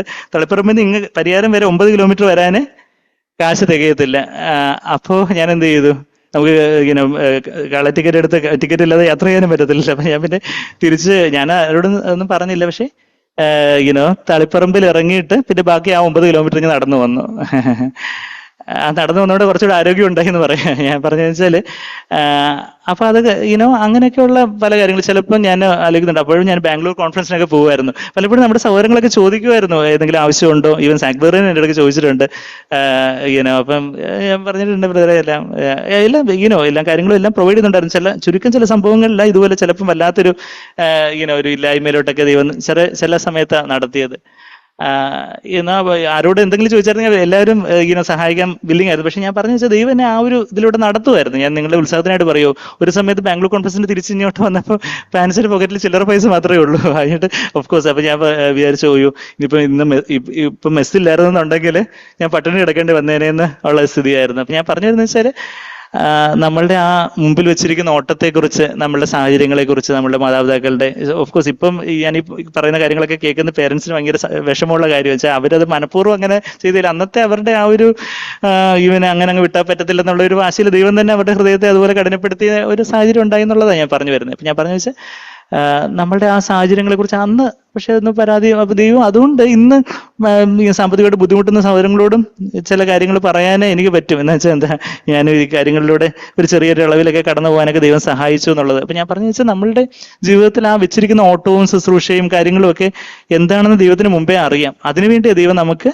നമ്മുടെ ശരീരമാവട്ടെ, നമ്മളുടെ ഇന്റലിജൻസ് ആവട്ടെ, നമ്മളുടെ പഠിത്തം, നമ്മുടെ സാഹചര്യങ്ങൾ, നമ്മൾ എവിടെ ഏത് ഭവനത്തിൽ വന്ന് ജനിക്കണം, ഏത് സഭയിൽ പോകണം. ചിലപ്പോൾ നമ്മുടെ ചേർച്ചിനെ കുറിച്ച് നമുക്ക് വലിയൊരു തൃപ്തിയില്ലായിരിക്കും. നമ്മുടെ ചർച്ചിലെ അങ്കിൾമാർ അത്ര പോരാ, ആ ചർച്ചിലെ അങ്കിൾമാർ കുറച്ചുകൂടെ നല്ലതാ, അല്ലെങ്കിൽ വേറെ അങ്ങനെയുള്ള പല രീതിയിലുള്ള പല അതൃപ്തികളും പരാതികളും ഒക്കെ നമ്മുടെ മനസ്സിലുണ്ടാകും. പക്ഷെ അവിടെയൊക്കെ ഞാൻ എൻ്റെ ജീവിതത്തിൽ ഞാൻ ഒരു ഇന്ററാക്റ്റീവ്, ഇനിയിപ്പോൾ അടുത്തൊരു ഇന്ററാക്റ്റീവ് സെഷനിലോട്ട് കുറച്ച് അതിലേക്ക് പോകുന്നതിന് മുമ്പായിട്ട് ഞാനങ്ങ് പറഞ്ഞു നിർത്തുക. എൻ്റെ ജീവിതത്തിൽ ദൈവം എന്നെ പഠിപ്പിച്ച എല്ലാം ഏറ്റവും വലിയൊരു സത്യം എന്ന് പറഞ്ഞാല്, ഞാൻ കുറയുന്നതിനനുസരിച്ച് യേശുവിന് എന്നിൽ വളരാനൊക്കത്തുള്ളൂ എന്നുള്ളൊരു കാര്യമാണ്. അത് തിയറിയായിട്ട് ഒത്തിരി വർഷങ്ങൾ എനിക്ക് അറിയാമായിരുന്നു. പക്ഷേ പല സാഹചര്യങ്ങളിൽ പല ഈ ചർച്ചയിൽ നിന്ന് തന്നെ സഹോദരങ്ങളിൽ നിന്നൊക്കെയുള്ള പല കറക്ഷൻസും പലതരത്തിലുള്ള പല സാഹചര്യങ്ങളിലൂടെയൊക്കെ ദൈവം കടത്തിവിട്ടു. നമ്മൾ തന്നെ തെറ്റിദ്ധരിക്കപ്പെട്ടു പോവുകയാണോ, വീട്ടുകാരിൽ നിന്നുള്ള പ്രയാസമൊക്കെ ഒരു വശം, എന്നാൽ അതിനെക്കാട്ടിൽ എന്നെ നോക്കിയ പല സാഹചര്യങ്ങളിലൂടെ ദൈവം കടത്തിവിട്ടു. ഞാൻ എന്തിനാ പറയുന്നതെന്ന് വെച്ചാൽ, നമ്മളുടെ ജീവിതത്തിലുള്ള ഡിഫിക്കൽട്ടീസ് എല്ലാം I really praise God for all that. തിരിഞ്ഞു നോക്കുമ്പോൾ ദൈവമേ അതെല്ലാം അവിടുന്ന് ഏറ്റവും മനോഹരമായിട്ട് ചെയ്തതാണ്. അത് എന്നെ ശരിക്കും പറഞ്ഞാൽ എന്നെ ഉടയ്ക്കാനായിട്ട്, എന്നെ ബിൽഡപ്പ് ചെയ്യാനായിട്ട് ദൈവം ഉപയോഗിച്ച വലിയ വലിയ വലിയ കരങ്ങളായിരുന്നു എന്നുള്ള കാര്യം, എന്നെ വലിയൊരു സമൃദ്ധിയിലേക്ക്, വലിയൊരു ഫ്രീഡത്തിലേക്ക്, ഈ വേർഡ് ഓഫ് ദ ക്രൂസിന്റെ സന്ദേശം, അല്ലെങ്കിൽ ഞാൻ ഉടയപ്പെടുന്നതിന്റെ അതൊരു അനുഭവമായിട്ട് എൻ്റെ ജീവിതത്തിൽ വലിയൊരു ഫ്രീഡം കൊണ്ടുവരാനായിട്ട്. ഇപ്പൊ ഞാൻ ഒരു വാക്യം കൂടെ വായിക്കാം. സദൃശവാക്യം 29:25 ഞാൻ പലപ്പോഴും യുവാക്കളോട് പറയാറുള്ളൊരു കാര്യമാണ്. മനുഷ്യഭയം ഒരു കെണിയാണ്. പലപ്പോഴും സൈക്യാട്രിസ്റ്റായിട്ട് വർക്ക് ചെയ്യുമ്പോൾ ഒത്തിരി ആങ്സൈറ്റി, ടെൻഷനും വെപ്രാളവും അതുപോലുള്ള പ്രയാസമുള്ള സഹോദരങ്ങളും യുവാക്കളും പല ആൾക്കാരും ഒക്കെ വരും. അപ്പം ഞാൻ വചനത്തോട് കുറച്ച് ക്ഷമതയുള്ളവരോട് ഞാൻ ഈ കാര്യങ്ങളൊക്കെ പറയും. അല്ലാത്തവരോട് ആ ഒരു രീതിയിൽ വചനത്തിന്റെ പ്രിൻസിപ്പിൾസ് അനുസരിച്ച് അവർക്ക് മനസ്സിലാവുന്ന ഭാഷയിൽ അവരുടെ റിസപ്റ്റീവ് അനുസരിച്ച് കാര്യങ്ങൾ പറയുകയും കൗൺസിൽ ചെയ്യുകയും മരുന്ന് കൊടുക്കുകയൊക്കെ ചെയ്യും. അപ്പൊ ഇവിടെ സദൃശവാക്യം 29:25 ഇങ്ങനെ ഒരു വാക്യമുണ്ട്: മനുഷ്യഭയം ഒരു കെണിയാകുന്നു. മനുഷ്യഭയം എന്ന് പറയുമ്പോൾ മനുഷ്യരെ പേടിക്കുന്നത് മാത്രമല്ല, മനുഷ്യമാനം തേടാൻ നോക്കുന്നത്, അവരെന്ത് പറയും, ഇവരെന്ത് വിചാരിക്കും, അങ്ങനെയൊക്കെയുള്ള പലപ്പോഴും നമ്മുടെ ടെൻഷന്റെ, ആങ്സൈറ്റിയുടെ, ആകുല ചിന്തകളുടെ ഒക്കെ ഒരു റൂട്ട് കോസ് എന്താന്ന് ചോദിച്ചാൽ, ഒരു മൂല കാരണം എന്ന് പറഞ്ഞാൽ, നമ്മൾ ഈ മനുഷ്യരുടെ മുമ്പാകെ അവരെല്ലാം എന്നെ ഇങ്ങനെ ഒബ്സർവ് ചെയ്യുമോ, അപ്പൊ എനിക്ക് അവര് എന്നെ കുറിച്ച് എന്ത് പറയും, എന്റെ കൂട്ടുകാരെന്നെ കുറിച്ച് എന്ത് പറയും, എന്റെ ബന്ധുക്കൾ എന്നെ കുറിച്ച് എന്ത് പറയും, ചർച്ചിലെ എൽഡർമാർ അങ്കിളന്മാർ എന്നെ കുറിച്ച് എന്ത് പറയും, അവരെന്ത് പറയും, ഇവരെന്ത് പറയും, അങ്ങനെ ഒരു വല്ലാത്തൊരു ചെങ്ങലയില്ല പലപ്പോഴും യുവാക്കൾ മാത്രമല്ല മുതിർന്നവരും പലപ്പോഴും അവരെന്ത് പറയും, ഇവരെന്ത് പറയും, ബാക്കിയുള്ളവരെ പ്രസാദിപ്പിക്കാൻ വേണ്ടി, ഫ്രണ്ട്സിനെ പ്ലീസ് ചെയ്യാൻ വേണ്ടി. ഫ്രണ്ട്സ് ഇപ്പം തന്നെ നമ്മൾ ക്വസ്റ്റ്യൻ ആൻസർ സെഷനിൽ ഒരു ക്വസ്റ്റ്യൻ ഒരു മോനോ ചോദിച്ചതുപോലെ, ഫ്രണ്ട്സ് ഞാൻ കർത്താവ് ചെയ്യാൻ പറയുന്ന ചില കാര്യങ്ങൾ ചെയ്ത ഫ്രണ്ട്സ് നിനക്കത് ബേർഡനാ, ഫ്രണ്ട്സ് ഞാൻ ഫ്രണ്ടിനെ വിട്ടു മാറിയാൻ നോക്കിയാലും ഫ്രണ്ട് എന്നെ വിട്ടു മാറുന്നില്ല. അങ്ങനെയൊക്കെയുള്ള സിറ്റുവേഷൻസ് നമുക്ക് ചില കാര്യങ്ങൾ ഒരു ഫേം ആയിട്ടുള്ളൊരു സ്റ്റാൻഡ് എടുക്കാനും, കൂട്ടുകാരെന്ത് പറയുമെന്നോ, അവരെന്ത് പറയും, എൻ്റെ പേര് ബാക്കിയുള്ളവരെ പ്രസാദിപ്പിച്ചുകൊണ്ടുള്ളൊരു കാര്യമായിട്ടല്ല, മറിച്ച് മനുഷ്യഭയം ഒരു കെണിയാണ് അവിടെ പറഞ്ഞിരിക്കുന്നത്. Fear of man brings A snare എന്ന് പറഞ്ഞാൽ, ഒരു പക്ഷി ഒരു കെണിയിൽ അകപ്പെട്ടാൽ എങ്ങനെ ഇരിക്കും? പക്ഷി പറന്ന ആകാശത്തില് വിഹായസില് ചിറകടിച്ച് പറന്നു ഉയരേണ്ട പക്ഷി നമ്മൾ പലപ്പോഴും ആ കെണിയിൽ അകപ്പെട്ട പക്ഷിയെ പോലെ നമ്മൾ ആത്മീയമായിട്ട് വലിയൊരു സ്വാതന്ത്ര്യത്തിലേക്ക് നമ്മളെ ദൈവം നയിക്കണമെന്നാണ് ദൈവം നമ്മളെ കുറിച്ച് ആഗ്രഹിക്കുന്നത്. നമ്മുടെ പല പാപ സ്വഭാവങ്ങളാവട്ടെ, അല്ലെങ്കിൽ ചിലപ്പോൾ ഈ മനുഷ്യമാനം തേടുന്ന കാര്യങ്ങളാവട്ടെ, അല്ലെങ്കിൽ ടെൻഷനും വെപ്രാളവും കോൺഫിഡൻസ് കുറവും, അല്ലെങ്കിൽ ബാക്കിയുള്ളവരെന്നെ അക്സെപ്റ്റ് ചെയ്യുമോ, എനിക്ക് അത്ര നീളം പോരാ, എനിക്ക് കളർ പോരാ, എൻ്റെ ശബ്ദം പോരാ, എനിക്ക് വലിയ കഴിവൊന്നുമില്ല, അങ്ങനെയൊക്കെയുള്ള പല ഇൻഫീരിയോറിറ്റി കോംപ്ലക്സ്, പല അപകർഷതാബോധം, അങ്ങനെയൊക്കെയുള്ള എല്ലാം ഈ മനുഷ്യഭയം മാത്രമല്ല, ഈ നെഗറ്റീവായിട്ടുള്ള പല ഫീലിങ്സ്, പല കാര്യങ്ങളും, ഈ എന്താണ് പറയുന്നത്, നമ്മളുടെ ചിലപ്പോൾ നമുക്ക് ചിലരോട് ക്ഷമിക്കാൻ പറ്റാത്ത മനോഭാവമായിരിക്കും, ചില പാപ സ്വഭാവങ്ങളായിരിക്കും, ഇതെല്ലാം ഒരു കെണിയാണ്. എന്നാൽ those who trust in the Lord, യഹോവയിൽ ആശ്രയിക്കുന്നവനോ, he who trust in the Lord will be exalted എന്ന് പറയുമ്പോൾ രക്ഷ പ്രാപിക്കും എന്ന മലയാളത്തിൽ ട്രാൻസ്ലേറ്റ് ചെയ്യുന്നത്.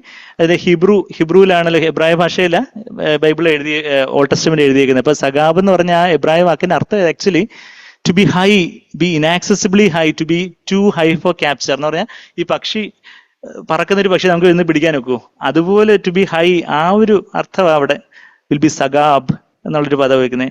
പക്ഷെ നമ്മള് മനുഷ്യഭയത്തിന്റെ ഒരു കെണിയില്, മനുഷ്യമാന അവരെന്ത് വിചാരിക്കും, ഇവരെന്ത് വിചാരിക്കും, ബാക്കിയുള്ളവർ നമ്മളെ കുറിച്ച് നല്ലത് പറഞ്ഞാൽ നമുക്കൊരു സന്തോഷം, അവർ നമ്മളെ കുറിച്ച് ഈവൻ ക്വസ്റ്റ്യൻ ആൻസേഴ്സിൽ തന്നെ രണ്ടാമത്തെ മൂന്നാമത്തെ ഒരു ചോദ്യം ഉണ്ടായിരുന്നു, എല്ലാവരുടെയും ശ്രദ്ധാകേന്ദ്രമായിട്ട് എല്ലാവരെയും അങ്ങനെയൊക്കെയുള്ള ഒരു ജീവിതത്തിൽ നിന്ന് എങ്ങനെ രക്ഷപ്പെടും, എങ്ങനെ കർത്താവിനെ പ്രസാദിപ്പിച്ച് ജീവിക്കാനൊക്കും. നമ്മളൊരു കെണിയിലാണ് പലപ്പോഴും, അവരെ പ്ലേസ് ചെയ്യണം, ഇവരെ പ്ലേസ് ചെയ്യണം, അവരെന്ത് വിചാരിക്കും, എല്ലാവരുടെയും ഗുഡ് ബുക്കിലാവണം. ഞാൻ അങ്ങനെ ഒരു കെണിയിലുണ്ടായിരുന്ന ഒരു മനുഷ്യനായിരുന്നു. എന്നാൽ ദൈവം പല പല സാഹചര്യങ്ങളിലൂടെ എല്ലാം ഈ കെണിയുടെ പല പല ഇതൊക്കെ അങ്ങ്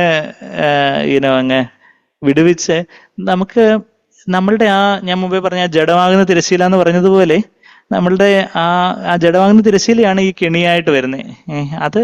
അത് സമ്പൂർണ്ണമായിട്ടും വിച്ഛേദിക്കപ്പെടുന്നത് കർത്താവിന്റെ രണ്ടാമത്തെ വരവെങ്കിൽ, അല്ലെങ്കിൽ നമ്മുടെ മരണത്തെങ്കിലായിരിക്കും അത് പൂർണ്ണമായിട്ട് നമ്മൾ അതിന്റെ സ്വാധീന ശക്തിയിൽ നിന്ന് വിടുവിക്കപ്പെടുന്നത്. എന്നാൽ വർദ്ധമാനമായ ഒരു അളവിൽ, ഇൻക്രീസിംഗ് ആയിട്ടുള്ള ഒരു മെഷറിൽ, കൂടിക്കൊണ്ടിരിക്കുന്ന മെഷറിൽ നമുക്ക് ഇതിൽ നിന്നുള്ളൊരു മറ്റു മനുഷ്യരുടെ അഭിപ്രായവും അവരുടെ അവരെന്ത് വിചാരിക്കും ഇവരെന്ത് വിചാരിക്കും, ഇങ്ങനെ മനുഷ്യമാനം തേടാനുള്ള എല്ലാവരുടെയും മുമ്പാകെ ആയിട്ടൊന്ന് ഷൈൻ ചെയ്യാൻ, യുവാക്കളായിരിക്കുമ്പോൾ ചില ഫാഷൻ ട്രെൻഡ് അതുപോലൊക്കെ വെച്ചാൽ എല്ലാവരുടെ മുമ്പ് ഞാൻ മോശക്കാരനല്ലെന്ന് കാണിക്കണം, എനിക്ക് മുടി അങ്ങനെ ചെയ്യണം, ഡ്രസ്സ് ഇങ്ങനെ ധരിക്കണം, എല്ലാവരും വളരെ ടൈറ്റ് എക്സ്പോസിങ് ആയിട്ടുള്ള ഡ്രസ്സും ഫാഷനും ട്രെൻഡും ഒക്കെ ധരിക്കുമ്പോൾ ആ രീതിയിലൊക്കെ ധരിക്കണം. അങ്ങനെയൊക്കെ ഈ മനുഷ്യനെ പ്രസാദിപ്പിക്കാൻ വേണ്ടി ആൾക്കാർ ഈ ഓരോ പെടാപ്പാട് വീട്ട് എന്തെങ്കിലുമൊക്കെ പല കോലങ്ങളായിട്ടൊക്കെ ഡ്രസ്സ് ചെയ്യും, പല ഫാഷനും പല ഇതിലോട്ടൊക്കെ പോകുന്നത്. പക്ഷെ നമ്മളെ ദൈവത്തിന് മുമ്പായിട്ട് അങ്ങ് ജീവിക്കാനായിട്ട് ആ ഒരു ഫ്രീഡത്തിലേക്ക് അങ്ങ് വരണം. നമ്മളെ അങ്ങ് ദൈവം തന്നെ പല സാഹചര്യങ്ങളിലൂടെ ദൈവം ആഗ്രഹിക്കുന്ന ഒരു കാര്യം എന്ന് പറഞ്ഞാൽ എന്താ, നമ്മളെ അങ്ങ് ഉടയ്ക്കാനാ. നമ്മള് ആ ഒരു വാക്യം ഇന്ന് രാവിലെ ഞാനത് പറയണമെന്ന് വിചാരിച്ചൊരു വാക്യം സുനിൽ ബ്രദർ രാവിലെയും പറഞ്ഞു. അത് ലൂക്കോസ് 2-ാം അധ്യായത്തിന്റെ 51-52 വാക്യങ്ങൾ നമ്മൾ വായിച്ചു. എന്താ, കർത്താവ് അപ്പനമ്മമാർക്ക് കീഴടങ്ങിയ കാര്യം പറയുന്നേ.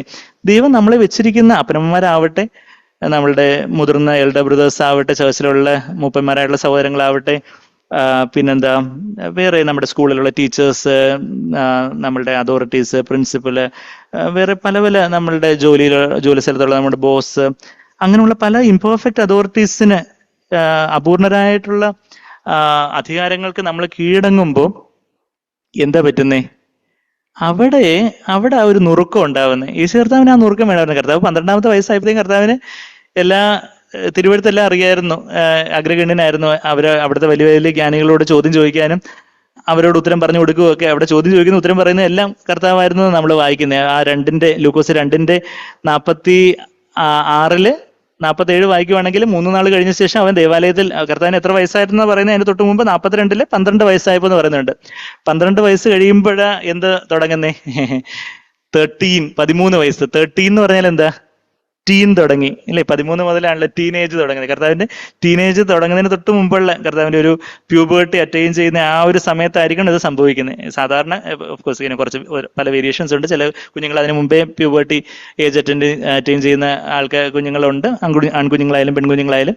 എന്നാൽ ആ ഒരു സാധാരണ ഒരു 12 അല്ലെങ്കിൽ 10 മുതൽ 12, 13 ആ വയസ്സൊക്കെയാണ് ടീനേജ് അറ്റൈൻ ചെയ്യുന്ന സമയത്ത് പെട്ടെന്ന് നമ്മളുടെ ബോഡിയിൽ ഒത്തിരി റിപ്രൊഡക്റ്റീവ് ഹോർമോൺസ്, സെക്സ് ഹോർമോൺസ് ഒക്കെ പെട്ടെന്ന് ഒരു സർജ് ഉണ്ടായിട്ട് നമുക്ക് പെട്ടെന്ന് ഈ അച്ഛനും അമ്മയൊക്കെ അങ്ങ് ഓൾഡ് ഫാഷൻഡ്, അവർക്ക് നമ്മൾ പറയുന്നത് മനസ്സിലാവത്തില്ല, ഇവരെന്താ ഇങ്ങനെ അവരെന്താ ഇങ്ങനെ. ബാക്കി ദേ ആ അങ്കിളിനെ കണ്ടു, ഈ എൻ്റെ ഫ്രണ്ടിന്റെ പേരൻസ് അലവ് ചെയ്യുമല്ലോ, ഇവരെന്താ ഇങ്ങനെ ചെയ്ത്, ഇവര് ഏത് നൂറ്റാണ്ടിലാണ് ജീവിക്കുന്നത്.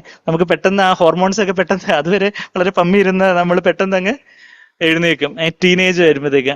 കർത്താവ് നമ്മളെ പോലെ എല്ലാത്തിനും പരീക്ഷിക്കപ്പെട്ടു എന്ന് നമ്മൾ ഇബ്രായർ 4:15 വായിക്കുന്നത്. അപ്പൊ ആ 12-ാമത്തെ വയസ്സിൽ സംഭവിക്കുക. അപ്പൊ അതിനുശേഷമാണ് അതുവരെയും കർത്താവ് കീഴടങ്ങിയിരുന്നു, അതിനുശേഷവും കർത്താവ് തുടർന്ന് കീഴടങ്ങിയിരുന്നു നമ്മളവിടെ 51-ാമത്തെ വാക്യത്തിൽ നമ്മൾ വായിക്കുന്നത്. അപ്പൊ അതിന് മുമ്പ് 46, 47 വായിക്കുവാണെങ്കിൽ അവിടെ ഉപദേശം കേൾക്കുകയും അവരോട് ചോദിക്കുകയും ചെയ്യുന്നത് കണ്ടു. അവന്റെ വാക്ക് കേട്ടവർക്കെല്ലാം അവന്റെ വിവേകത്തിലും ഉത്തരങ്ങളിലും വിസ്മയം തോന്നി. ചോദ്യം ചോദിച്ചതും കർത്താവ്, ഉത്തരം പറഞ്ഞതും കർത്താവ്. ബാക്കി എല്ലാവരും ഇങ്ങനെ വണ്ടറടിച്ചിരുന്നു. അവിടുത്തെ വലിയ വലിയ ഇസ്രായേൽ വലിയ വലിയ ജ്ഞാനികളൊക്കെ അത്രയധികം കർത്താവ് തിരുവഴുത്തില്, അതുപോലെ കർത്താവ് കർത്താവ് ആഴത്തില് തന്നെ പിതാവിന്റെ വെളിപ്പാടിനായിട്ട് തുറന്നു കൊടുത്തിരുന്നു. അത് കഴിഞ്ഞിട്ട് ഞാൻ പറഞ്ഞു വരുന്നതെന്ന് പറഞ്ഞാൽ 51-നെയും 52-ന്റെയും ഇടയ്ക്ക് ആ 52 തുടങ്ങുന്ന ഒരു വാക്കുണ്ട്. അത് മലയാളം ബൈബിളിൽ വിട്ടുപോയിട്ടുണ്ട്. ഇംഗ്ലീഷിൽ ആൻഡ് എന്ന് എഴുതിയിട്ടുണ്ട്. ഗ്രീക്കിൽ അതുണ്ട്. ഗ്രീക്കിലാണ് പുതിയ നിയമം എഴുതിയിട്ടുള്ളത്. കായ് എന്ന് പറഞ്ഞാൽ ആൻഡ് ഓൾസോ, അത് തന്നെയുമല്ല എന്നൊരു കൺജങ്ഷൻ അവിടെ ഉണ്ട്. എന്ന് പറഞ്ഞാല് കർത്താവ് കീഴടങ്ങിയിരുന്നു. അങ്ങനെ കർത്താവ് ജ്ഞാനത്തിലും വളർച്ചയിലും ദൈവത്തിന്റെ മനുഷ്യരുടെയും കൃപയിലും മുതിർന്നു വന്നു. എന്നുവെച്ചാൽ കീഴടങ്ങുമ്പോഴാ, അതാ നമ്മൾ 51-ാമത്തെ വാക്യത്തില് അവൻ അവരോടുകൂടി ഇറങ്ങുന്ന അസ്ത്രത്തിൽ വന്ന് അവർക്ക് കീഴടങ്ങിയിരുന്നു. ഈ കാര്യങ്ങള് അമ്മ ഹൃദയത്തിൽ സംഗ്രഹിച്ചു. യേശുവോ അവിടെ അത് തന്നെയുമല്ല എന്നുള്ളൊരു വാക്കും കൂടെ ഉണ്ട്, ആൻഡ്. അത് മലയാളം ട്രാൻസ്ലേഷനിൽ അത് സത്യവേദ പുസ്തകത്തിൽ ഇല്ല, എന്ന് ഇംഗ്ലീഷിൽ NSB-ലൊക്കെ ഉണ്ട്, ഗ്രീക്കിലുണ്ട്. അപ്പൊ ഞാൻ പറഞ്ഞു വെച്ചാൽ അതിന്റെ കണക്ഷൻ ഇത്രയേ ഉള്ളൂ. അവിടെ കീഴടങ്ങുമ്പോൾ, നമുക്ക് ഇഷ്ടമില്ലാത്ത ഇംപെർഫെക്റ്റ് അതോറിറ്റീസിനെ നമ്മൾ കീഴടങ്ങുമ്പോൾ അവിടെ ഒരു നുറുക്കമുണ്ട്. നമുക്ക് ടീച്ചർ നമ്മളെ ചിലപ്പം തെറ്റിദ്ധരിച്ച് എന്തെങ്കിലും വഴക്ക് പറഞ്ഞു, അല്ലെങ്കിൽ പേരൻസ് തന്നെ നമ്മളെ തെറ്റിദ്ധരിച്ചോ, അല്ലെങ്കിൽ നമ്മളുടെ ചെയ്ത കുറ്റത്തിനൊക്കെ വഴക്ക് പറയുകയോ അവർ തിരുത്തുകയൊക്കെ ചെയ്യുമ്പം നമുക്ക് എന്താ അച്ഛനും അമ്മയ്ക്ക് അറിയത്തില്ല. അപ്പൊ അവർ പറയും മൊബൈൽ ഫോൺ ഇപ്പോൾ ഉപയോഗിക്കേണ്ട, നിനക്ക് കുറച്ചുകൂടെ കഴിഞ്ഞിട്ട് ഞങ്ങൾ മൊബൈൽ ഫോൺ വാങ്ങിച്ചു തരാം, അല്ലെങ്കിൽ നീ ഞങ്ങളുടെ മൊബൈൽ ഫോൺ ഉപയോഗിച്ചാൽ മതി, അല്ലെങ്കിൽ ഇപ്പം വീഡിയോ ഗെയിംസ് കുറച്ച് നേരത്തേക്ക് കളിച്ചാൽ മതി, ബാക്കി നീ വെളിയിൽ പോയി കളിച്ചിട്ട് വാ, അല്ലെങ്കിൽ നീ ഇന്ന് ഈ കാര്യങ്ങളൊക്കെ വീട്ടിലെ കുറച്ച് സഹായം ചെയ്യണം, അടുക്കളയെ കുറച്ചൊന്ന് സഹായിക്കണം, അല്ലെങ്കിൽ വീട്ടിലെ ചില ഉത്തരവാദിത്തങ്ങളും ജോലികളും ഒക്കെ ചെയ്യണം. അങ്ങനെയൊക്കെയുള്ള പല കാര്യങ്ങളൊക്കെ പേരൻസോ ടീച്ചേഴ്സോ നിങ്ങളുടെ അതോറിറ്റീസോ ചർച്ചിലെ സഹോദരങ്ങളോ ഒക്കെ പറയുമ്പോൾ അവിടെ ഇവർക്കൊന്നും അറിയത്തില്ല, ഞങ്ങൾക്ക് കുറച്ച് ഫ്രീ ടൈം ഉണ്ടായിരുന്നു, അതെല്ലാം നശിപ്പിക്കാൻ വേണ്ടി വന്നേക്കുന്നു എന്നൊക്കെ ഉള്ള ഒരു, ചിലപ്പോൾ നിങ്ങളത് പുറമേ പറയത്തില്ലെങ്കിൽ പോലും അകമേ അങ്ങനെ ഒരു ജഡമ നമുക്ക് എല്ലാവർക്കും ഉള്ളേ. അവിടെ നമ്മളൊന്ന് താഴ്ത്തി, ഞാനത് പറയുന്നത് വെച്ചാൽ അങ്ങനെ കീഴടങ്ങുവാണെങ്കിൽ എന്താ, അവിടെയാണ് ജ്ഞാനത്തിൽ മുതിർന്നു വന്നത്. അവിടെ ആ ഒരു ഫ്രീഡം, അവിടെയാണ് ഈ ഇത് ട്രാപ്പ്, സ്നെയർ പൊട്ടിച്ച് പക്ഷി പറക്കാൻ തുടങ്ങുന്നത്. അതുവരെ ഈ കെണിയിൽ മനുഷ്യഭയം മാത്രമല്ല, ഇതുപോലൊക്കെയുള്ള പല ജഡത്തിൻ്റെതായ പല കാര്യങ്ങളിൽ നമ്മളിങ്ങനെ കെണിയിൽ അകപ്പെട്ടിരിക്കുക. പക്ഷെ ആ സാഹചര്യങ്ങളിൽ നമ്മളെ തന്നെ അങ്ങ് ദൈവമുമ്പാകെ, നമ്മൾ അതിനു മുമ്പും പരിശുദ്ധാത്മനെ നിറവൊക്കെ അനുഭവിച്ചിട്ടുണ്ടായിരിക്കും. എന്നാൽ ഞാൻ പരിശുദ്ധാത്മ നിറവ്, ഞാൻ പറഞ്ഞതുപോലെ രക്ഷിക്കപ്പെടുന്ന ആ സമയത്ത് തന്നെ ആ ഒരു അനുഭവം നിറവും കാര്യങ്ങളും ഉണ്ടായി. പിന്നീട് പല സമയത്തും ദൈവം ആ കാര്യങ്ങൾ കുറച്ചുകൂടി ഒരു അഷുറൻസും കാര്യങ്ങളും ഒക്കെ തന്നുകൊണ്ടിരുന്നു. എന്നാൽ ഞാൻ ഈ ഒരു ക്രൂശ് എന്ന് പറയുമ്പോൾ എൻ്റെ ആ സ്വയം, എൻ്റെ ഞാൻ എന്നുള്ള ആ ഒരു എൻ്റെതായിട്ടുള്ള പല എക്സ്പെക്ടേഷൻസ്, പല പ്രതീക്ഷകളൊക്കെ തകിടം പറഞ്ഞ പല സാഹചര്യങ്ങളിലൂടെയൊക്കെ ദൈവം കടത്തിക്കൊണ്ട് പോയപ്പോഴാണ് ശരിക്കും ഞാൻ ആ ഒരു അവിടെ ആ സാഹചര്യത്തിൽ അങ്ങ് താണിരുന്ന കർത്താവെ, അവിടെ നിന്നെല്ലാം അറിയുന്നു. നിൻ വഴി നാഥ ആയിടട്ടെ, have thine own way lord എന്നുള്ള അത് അധികമായിട്ട് അർത്ഥമാക്കി. അതിനു മുമ്പ് ഞാൻ അർത്ഥമാക്കിക്കൊണ്ട് തന്നെ പാടിയത്. പക്ഷെ എന്നാൽ പല ഡിഫിക്കൽട്ടീസിലൂടെ, ചില പ്രയാസങ്ങളിലൂടെ കടന്നു പോകുമ്പോഴാണ് കർത്താവെ അവിടെ ഇഷ്ടം പോലെ അങ്ങ് ആവട്ടെ എന്ന് പറഞ്ഞ് താഴ്ത്തി ഏൽപ്പിച്ചപ്പോഴാണ് പരിശുദ്ധാത്മാവിനെ ജ്ഞാനത്തിന്റെ ആത്മാവെന്ന് പറഞ്ഞത്. ഇവിടെ ജ്ഞാനത്തിലും ശക്തിയിലും കൃപയിലും വളർന്നു എന്ന് പറയുമ്പോൾ ജ്ഞാനത്തിന്റെ ആത്മാവെന്നാണ് പരിശുദ്ധാത്മാവിനെ കുറിച്ച് യെശയ്യാവ് 11-ാം അധ്യായത്തിന്റെ 2-ാമത്തെ വാക്യത്തിൽ നമ്മൾ വായിക്കുന്നത്, സ്പിരിറ്റ് ഓഫ് വിസ്ഡം. അപ്പം യേശുവിന് പിതാവ് യേശുവിന് പരിശുദ്ധാത്മാനോ അളവില്ലാതെ എല്ലോ കൊടുത്തതെന്ന് യോഹന്നാൻ സ്നാപകൻ യോഹന്നാൻ 3:34 പറയുന്നുണ്ട്.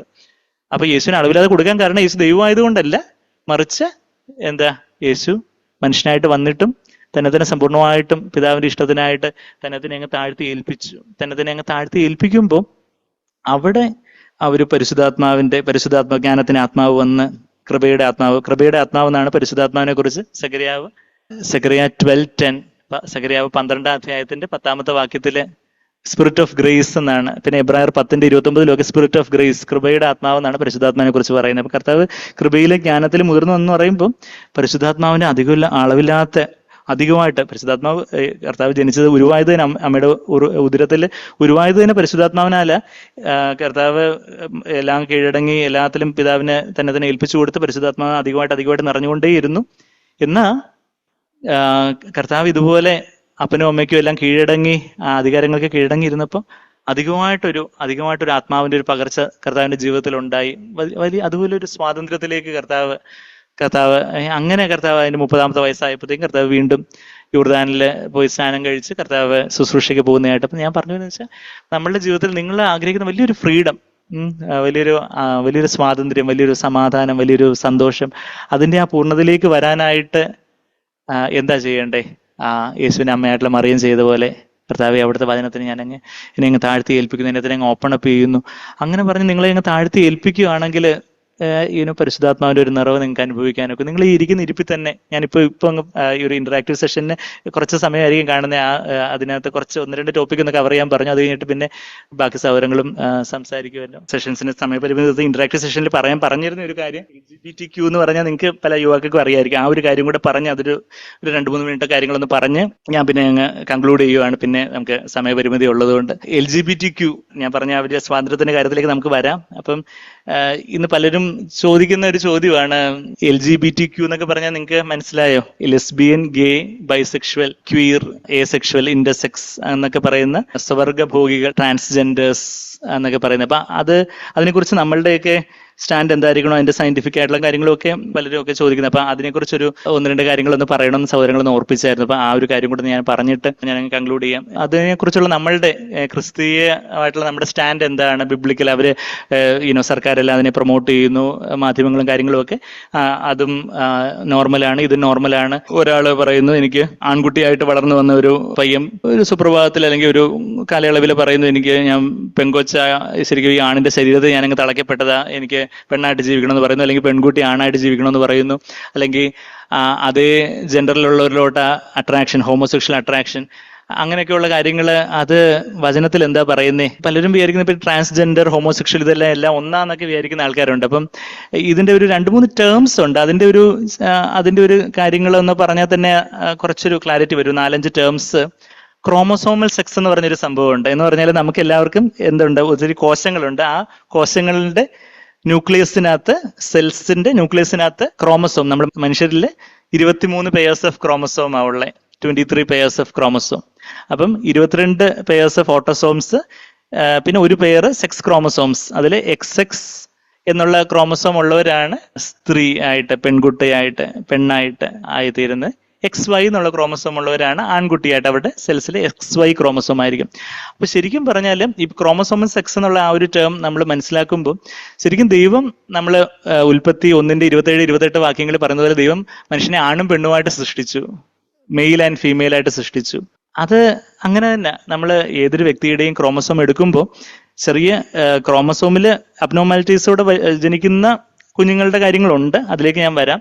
എന്നാൽ ഇന്ന് നമ്മൾ സമൂഹത്തിലേക്ക് നോക്കുമ്പോൾ ട്രാൻസ്ജെൻഡേഴ്സ് ആയിട്ടൊക്കെ തങ്ങളെ തന്നെ ഐഡന്റിഫൈ ചെയ്യുന്നവരുടെയും ഭൂരിഭാഗം പേരുടെയും ഈ ക്രോമസോം നമ്മൾ നോക്കുമ്പോൾ ഒന്നുകിൽ അവർ XX എന്ന് പറയുമ്പോൾ അത് ഫീമെയിൽ, XY ക്രോമസോം ആണ് ആൺകുട്ടിയാണോ പെൺകുട്ടിയാണോ എന്ന് ഡിറ്റർമൈൻ ചെയ്യുന്ന ഫാക്ടർ. ചിലർക്ക് XO ആയിട്ട്, അതായത് Y ക്രോമസോം ഇല്ല എന്നാൽ ഒരു X ക്രോമസോം ആയിട്ട് ജനിക്കുന്ന കുഞ്ഞുങ്ങളുണ്ട്, ടേണർ സിൻഡ്രോം എന്നൊക്കെ പറയുന്നത്. എന്നാൽ അത് പെൺകുഞ്ഞുങ്ങളായിട്ടായിരിക്കും അവർ വളർന്നു വരുന്നത്. എന്നാൽ XYY, XXY അങ്ങനെയൊക്കെയുള്ള ക്രോമസോമൽ വേരിയൻസും കാര്യങ്ങളും ഒക്കെ ഉണ്ട്. അപ്പൊ ഞാൻ പറഞ്ഞതെന്ന് വെച്ചാൽ ക്രോമസോമൽ സെക്സ് നമ്മൾ നോക്കുമ്പോൾ ആണായിട്ടും പെണ്ണായിട്ടും ദൈവം സൃഷ്ടിച്ചിട്ടുള്ളത് വചനത്തിൽ പറഞ്ഞിരിക്കുന്നത് പോലെ. പിന്നെ ഇന്റർസെക്സ് എന്ന് പറയുന്ന ഒരു ചെറിയൊരു വിഭാഗം, ഈ LGBTQAI എന്നൊക്കെ പറയുന്ന ആ ഇന്റർസെക്സ് എന്ന് പറഞ്ഞൊരു വിഭാഗമുണ്ട്. അപ്പൊ ഇന്ന് നമ്മൾ പുറമേ പലരും ട്രാൻസ്ജെൻഡേഴ്സ് ആയിട്ടോ അല്ലെങ്കിൽ ഹോമോസെക്ഷലായിട്ടോ ഐഡന്റിഫൈ ചെയ്യുന്നവർക്കൊക്കെ അവരൊക്കെ ക്രോമസോമിലി എല്ലാം അവർ നോർമൽ ആയിരിക്കും. പക്ഷെ അവരുടെ മനസ്സിന്റെ ഒരു പെർസെപ്ഷൻ അനുസരിച്ച് അവരെ സ്നേഹിക്കുന്നു, നമ്മൾ അവരെ സ്നേഹത്തോടെ, മനസ്സിലൂടെ, കമ്പാഷനോടെ തന്നെ നമ്മൾ അവരെ നോക്കിക്കാണുന്നു. നമ്മൾ അവരാരെയും വെറുക്കണമെന്നല്ല.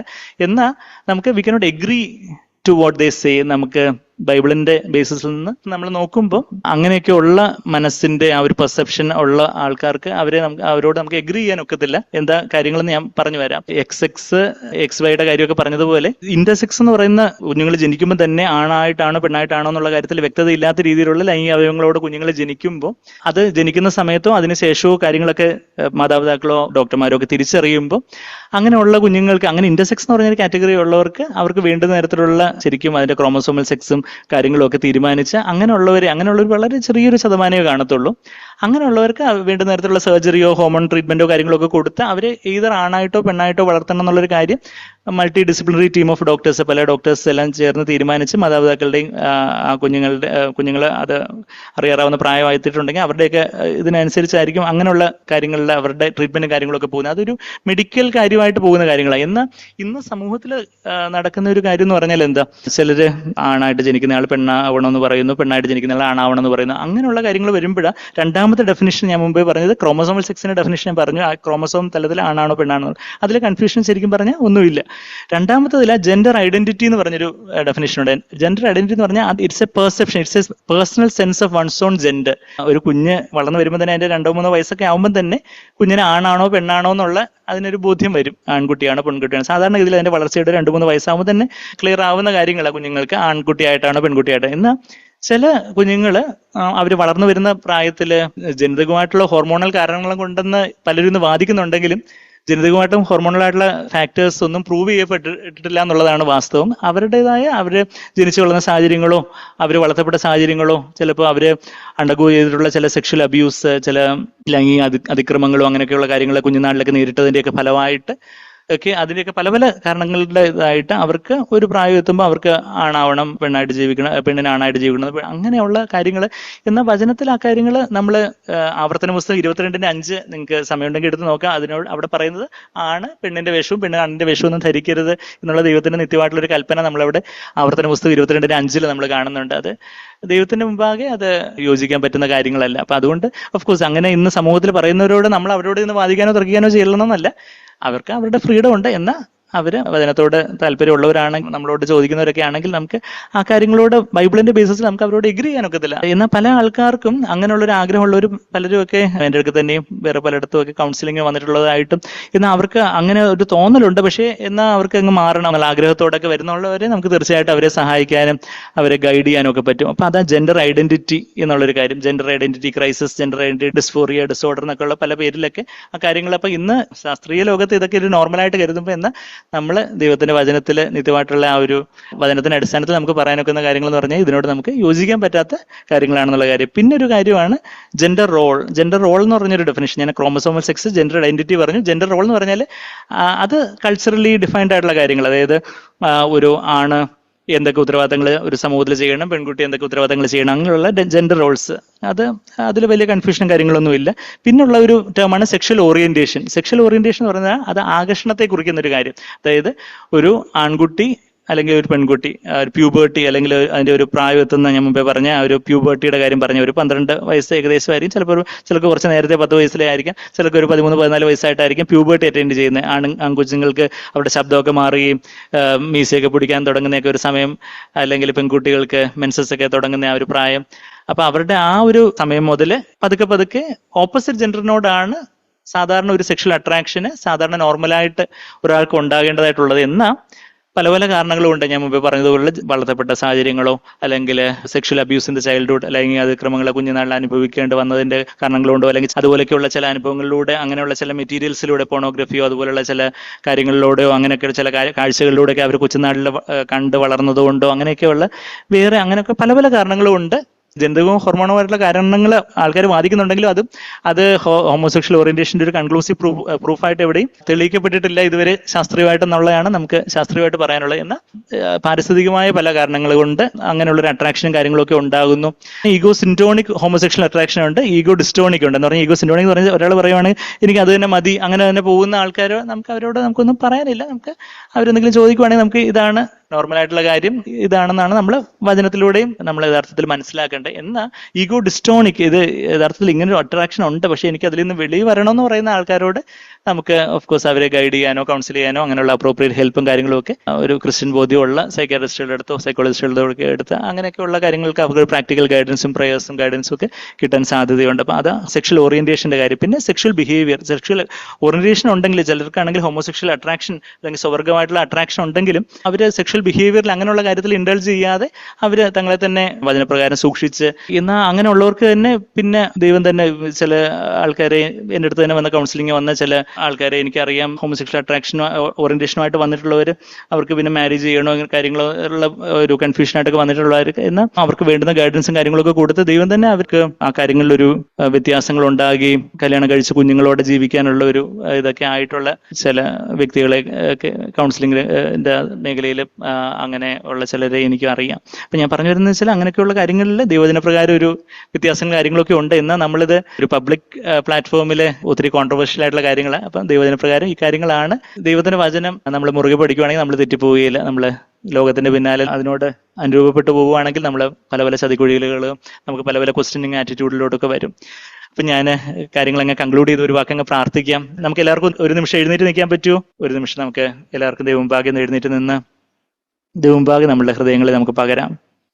നമ്മൾ അവസാനം കേട്ടതുപോലെ ആ ഒരു മനുഷ്യഭയം, അതുപോലെ പല കെണികൾ നമ്മുടെ ജീവിതത്തിലുണ്ടെങ്കിൽ അവിടെ ദൈവത്തിന് മുമ്പായിട്ട് നമ്മളെ തന്നെ അങ്ങ് താഴ്ത്തി ഏൽപ്പിക്കുക. കർത്താവേ, എന്നെ എല്ലാ കെണിയിൽ നിന്നും, എല്ലാ ജഡികമായിട്ടുള്ള പല ബന്ധനങ്ങളിൽ നിന്നൊക്കെ, പല ദുസ്വഭാവങ്ങളിൽ നിന്നൊക്കെ വിടുവിക്കണം കർത്താവേ. ചിലപ്പോൾ കോപ സ്വഭാവമായിരിക്കാം, മോഹിക്കുന്ന ലൈംഗികമായിട്ടുള്ള പാപങ്ങളായിരിക്കാം, അല്ലെങ്കിൽ ചിലരോട് ക്ഷമിക്കാൻ പറ്റാത്ത പ്രയാസങ്ങളായിരിക്കാം, ചില ആകുല ചിന്തകളും, അല്ലെങ്കിൽ അങ്ങനെയൊക്കെയുള്ള പല വെപ്രാളവും ടെൻഷനും അതുപോലെയൊക്കെയുള്ള ആങ്സൈറ്റി അതുപോലുള്ള കാര്യങ്ങളായിരിക്കാം. എന്തൊക്കെയാണെങ്കിലും നമ്മൾ കർത്താവിന് മുമ്പായിട്ട്, കർത്താവേ, ഞാൻ എൻ്റെ ജീവിതത്തിൽ പലതരത്തിലുള്ള കെണികൾ അറിഞ്ഞോ അറിയാതെയൊക്കെ ഉള്ളത് ഞാൻ അവിടുത്തെ മുമ്പാകെ കർത്താവെ ഏറ്റുപറയും. നമ്മളുടെ ഹൃദയങ്ങളെ ദൈവം മുമ്പാകെ അങ്ങ് തുറക്കാം. ദൈവത്തിന്റെ വചനത്തിന് മുമ്പായിട്ട് ആ യേശുവിന്റെ അമ്മയായിട്ടുള്ള മറിയം പറഞ്ഞതുപോലെ, ഇതാ കർത്താവിന്റെ ദാസി, അടിമദാസി, അവിടുത്തെ വചനം പോലെ ആകട്ടെ എന്ന് പറഞ്ഞ് കർത്താവിന്റെ മുമ്പാകെ സമ്പൂർണ്ണമായിട്ടും നമുക്കങ്ങ് ഓപ്പൺ അപ്പ് ചെയ്യാം. കർത്താവെ, അവിടുത്തെ വചനത്താൽ, അവിടുത്തെ ആത്മാവിനാൽ നിന്ന് നിറയ്ക്കണമെന്ന് നമുക്ക് പ്രാർത്ഥിക്കാം. ആ വീണ്ടും ജനനത്തിന് ഉറപ്പില്ലാത്ത ആരെങ്കിലും ഉണ്ടെങ്കിൽ ഇപ്പം തന്നെ കർത്താവ്, എനിക്ക് ആ ഒരു ഉറപ്പ് എൻ്റെ ഹൃദയത്തിൽ അവിടുന്ന് എന്നെ സ്വീകരിച്ചു, അവിടുത്തെ രക്തത്താൽ എന്നെ കഴുകി, അവിടുന്ന് എനിക്ക് വേണ്ടി മരിച്ചു ഉയർത്തി എഴുന്നിട്ട് ഞാൻ വിശ്വസിക്കുന്നു കർത്താവെ. അവിടുന്ന് എൻ്റെ പാപങ്ങളൊക്കെ കഴുകി എന്നെ അവിടുത്തെ മകനായിട്ട് മകളായിട്ട് എന്നെ സ്വീകരിച്ചു എന്നൊരു ഉറപ്പ് എനിക്കിപ്പം തന്നെ തരണമെങ്കിൽ നമുക്ക് കർത്താവിനോട് പ്രാർത്ഥിക്കാം. വീണ്ടും ജനനത്തിന്റെ ആ ഒരു ഉറപ്പ്, അതോടെ നമുക്ക് പോകണം. അതുപോലെ തന്നെ പരിശുദ്ധാത്മാവിന്റെ നിറവിന്റെ ഒരു ഉറപ്പില്ലാത്തവരും അങ്ങനെ ഉണ്ടെങ്കിൽ ഇപ്പം തന്നെ നമ്മൾ കർത്താവിനോട്, കർത്താവ് ഇപ്പം തന്നെ എന്നെ നിറയ്ക്കണം, അവിടുത്തെ ആത്മാവിനാല്, പരിശുദ്ധാത്മാവിനെല്ലാം നിറവ്, ദൈവത്തിൻ്റെ ഒരു സ്നേഹത്തിൻ്റെ, ദൈവത്തിൻ്റെ ഒരു വലിയ സന്തോഷവും സമാധാനവും, ദൈവത്തിൻ്റെ വലിയ ശക്തി എന്നിൽ വന്ന് നിറയുന്ന ഒരു അനുഭവം, എന്നെ ശക്തിപ്പെടുത്തുന്ന ഒരു അനുഭവം കർത്താവെ, എനിക്കത് ഇതുവരെ അനുഭവിച്ചിട്ടുണ്ടായിരിക്കാം. പക്ഷേ കർത്താവ് ഇപ്പോൾ എനിക്കൊരു ഫ്രഷായിട്ട് എനിക്കൊരു അഭിഷേകം, എനിക്കൊരു നിറവ് തരണമെന്ന് നമുക്ക് നമ്മളെ തന്നെ ദൈവമുമ്പാകെ നമ്മളെ തന്നെ പകർന്നുകൊണ്ട് നമുക്ക് ദൈവത്തിൻ്റെ മുഖത്തേക്ക്, കർത്താവിൻ്റെ മുഖത്തേക്ക് നമുക്ക് നോക്കാം. നമ്മുടെ ജീവിതത്തിലെ എല്ലാ മേഖലകളെയും കർത്താവിനെ അങ്ങ് സമർപ്പിച്ചു കൊടുത്തായിട്ട് ഇത്രയും നാളുകൾ നമ്മൾ കേട്ട എല്ലാ വചനങ്ങളുടെ എല്ലാം മുമ്പായിട്ട് കർത്താവെ, എന്നെ തന്നെ ഇങ്ങനെ താഴ്ത്തി തരുന്നു കർത്താവെ. അവിടുന്ന് എൻ്റെ വലങ്കരം പിടിച്ച് ഞാൻ നിന്നോട് കൂടെ ഉണ്ടെന്ന് അവിടുന്ന് പറയുന്ന നല്ല കർത്താവായതുകൊണ്ട് ഞാൻ എങ്ങനെ സ്തുതിക്കുന്നു. കർത്താവ് എന്നെ ശക്തിപ്പെടുത്തണമേ, എന്നെ ബലപ്പെടുത്തണമേ, എന്നെ ആത്മാവിനെ നിറയ്ക്കണമേ എന്ന് നമുക്ക് പ്രാർത്ഥിക്കാം.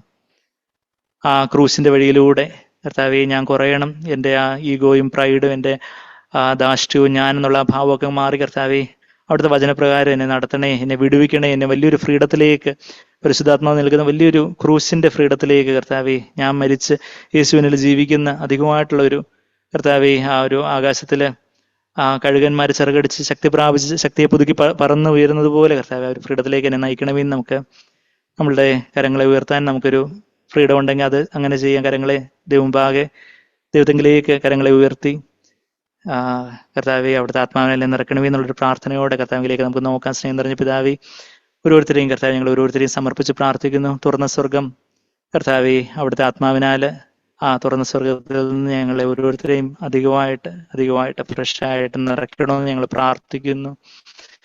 വീടിന്റെ ജനനത്തിന്റെ ഉറപ്പ് കർത്താവെ കുഞ്ഞുങ്ങൾക്ക് എല്ലാവർക്കും കൊടുക്കണമെന്ന് പ്രാർത്ഥിക്കുന്നു. പരിശുദ്ധാത്മാവിന്റെ നിറവിന്റെ ഒരു ഉറപ്പ് കർത്താവെ എല്ലാവർക്കും കിട്ടുവാൻ തക്കവണ്ണം അവരെ തങ്ങളുടെ ജീവിതങ്ങളെ യഥാർത്ഥത്തിൽ സമ്പൂർണ്ണമായിട്ട് അവിടത്തേക്ക് സമർപ്പിക്കുവാൻ അവരെ അങ്ങ് സഹായിച്ചായിട്ട്, ശക്തിപ്പെടുത്തിയായിട്ട്, അവരങ്ങ് ആ ഒരു ക്രൂശിന്റെ വലിയ സ്വാതന്ത്ര്യത്തിലേക്ക് കർത്താവെ, ആ ഒരു എൻ്റെ ഇഷ്ടം ഞാൻ വിചാരിക്കട്ടെ എന്ന് യേശുവിനെ അമ്മയായിട്ടുള്ള മറിയം പറഞ്ഞതുപോലെ കർത്താവെ, അങ്ങനെ യേശു തൻ്റെ ഉദരത്തിൽ ഉരുവായതുപോലെ ഞങ്ങളുടെ ഹൃദയത്തിൽ, ഞങ്ങളുടെ ആത്മാവിൽ പരിശുദ്ധാത്മാവ് യേശുവിനെ അധികമായിട്ട് ഉരുവാക്കണമെന്ന് ഞങ്ങൾ പ്രാർത്ഥിക്കുന്നു. കർത്താവെ കുഞ്ഞുങ്ങളെ അങ്ങ് സഹായിക്കണം, അനുഗ്രഹിക്കണം കർത്താവെ. അവരുടെ സ്ട്രഗിൾസിൽ, അവരുടെ പോരാട്ടങ്ങളിൽ അവരോട് കൂടിയിരിക്കണം, ബലപ്പെടുത്തണം. ആരും നിരാശയോടെ പോകാൻ ഇടവരുതെന്ന് പ്രാർത്ഥിക്കുന്നു. വലിയൊരു ധൈര്യത്തോടെ അവിടുന്ന് വലം കൈ പിടിച്ച് ഞാൻ കൂടെ ഉണ്ടെന്ന് പറയുന്ന അവിടുത്തെ അയിമ്പസ്വരം കേൾക്കുവാൻ അങ്ങ് സഹായിക്കണം, അനുഗ്രഹിക്കണം, ബലപ്പെടുത്തണം. എല്ലാത്തിലും അവിടുത്തെ പുനഃനാമത്തെ മഹത്വപ്പെടുത്തണം കർത്താവെ. നന്ദി കർത്താവെ, നന്ദി. പ്രാർത്ഥന കേട്ടതിനെ സ്തുതിക്കുന്നു എല്ലാം യേശു കർത്താവിന്റെ വിലയേറിയ മാത്രമുള്ള നാമത്തിൽ തന്നെ. ആമേൻ.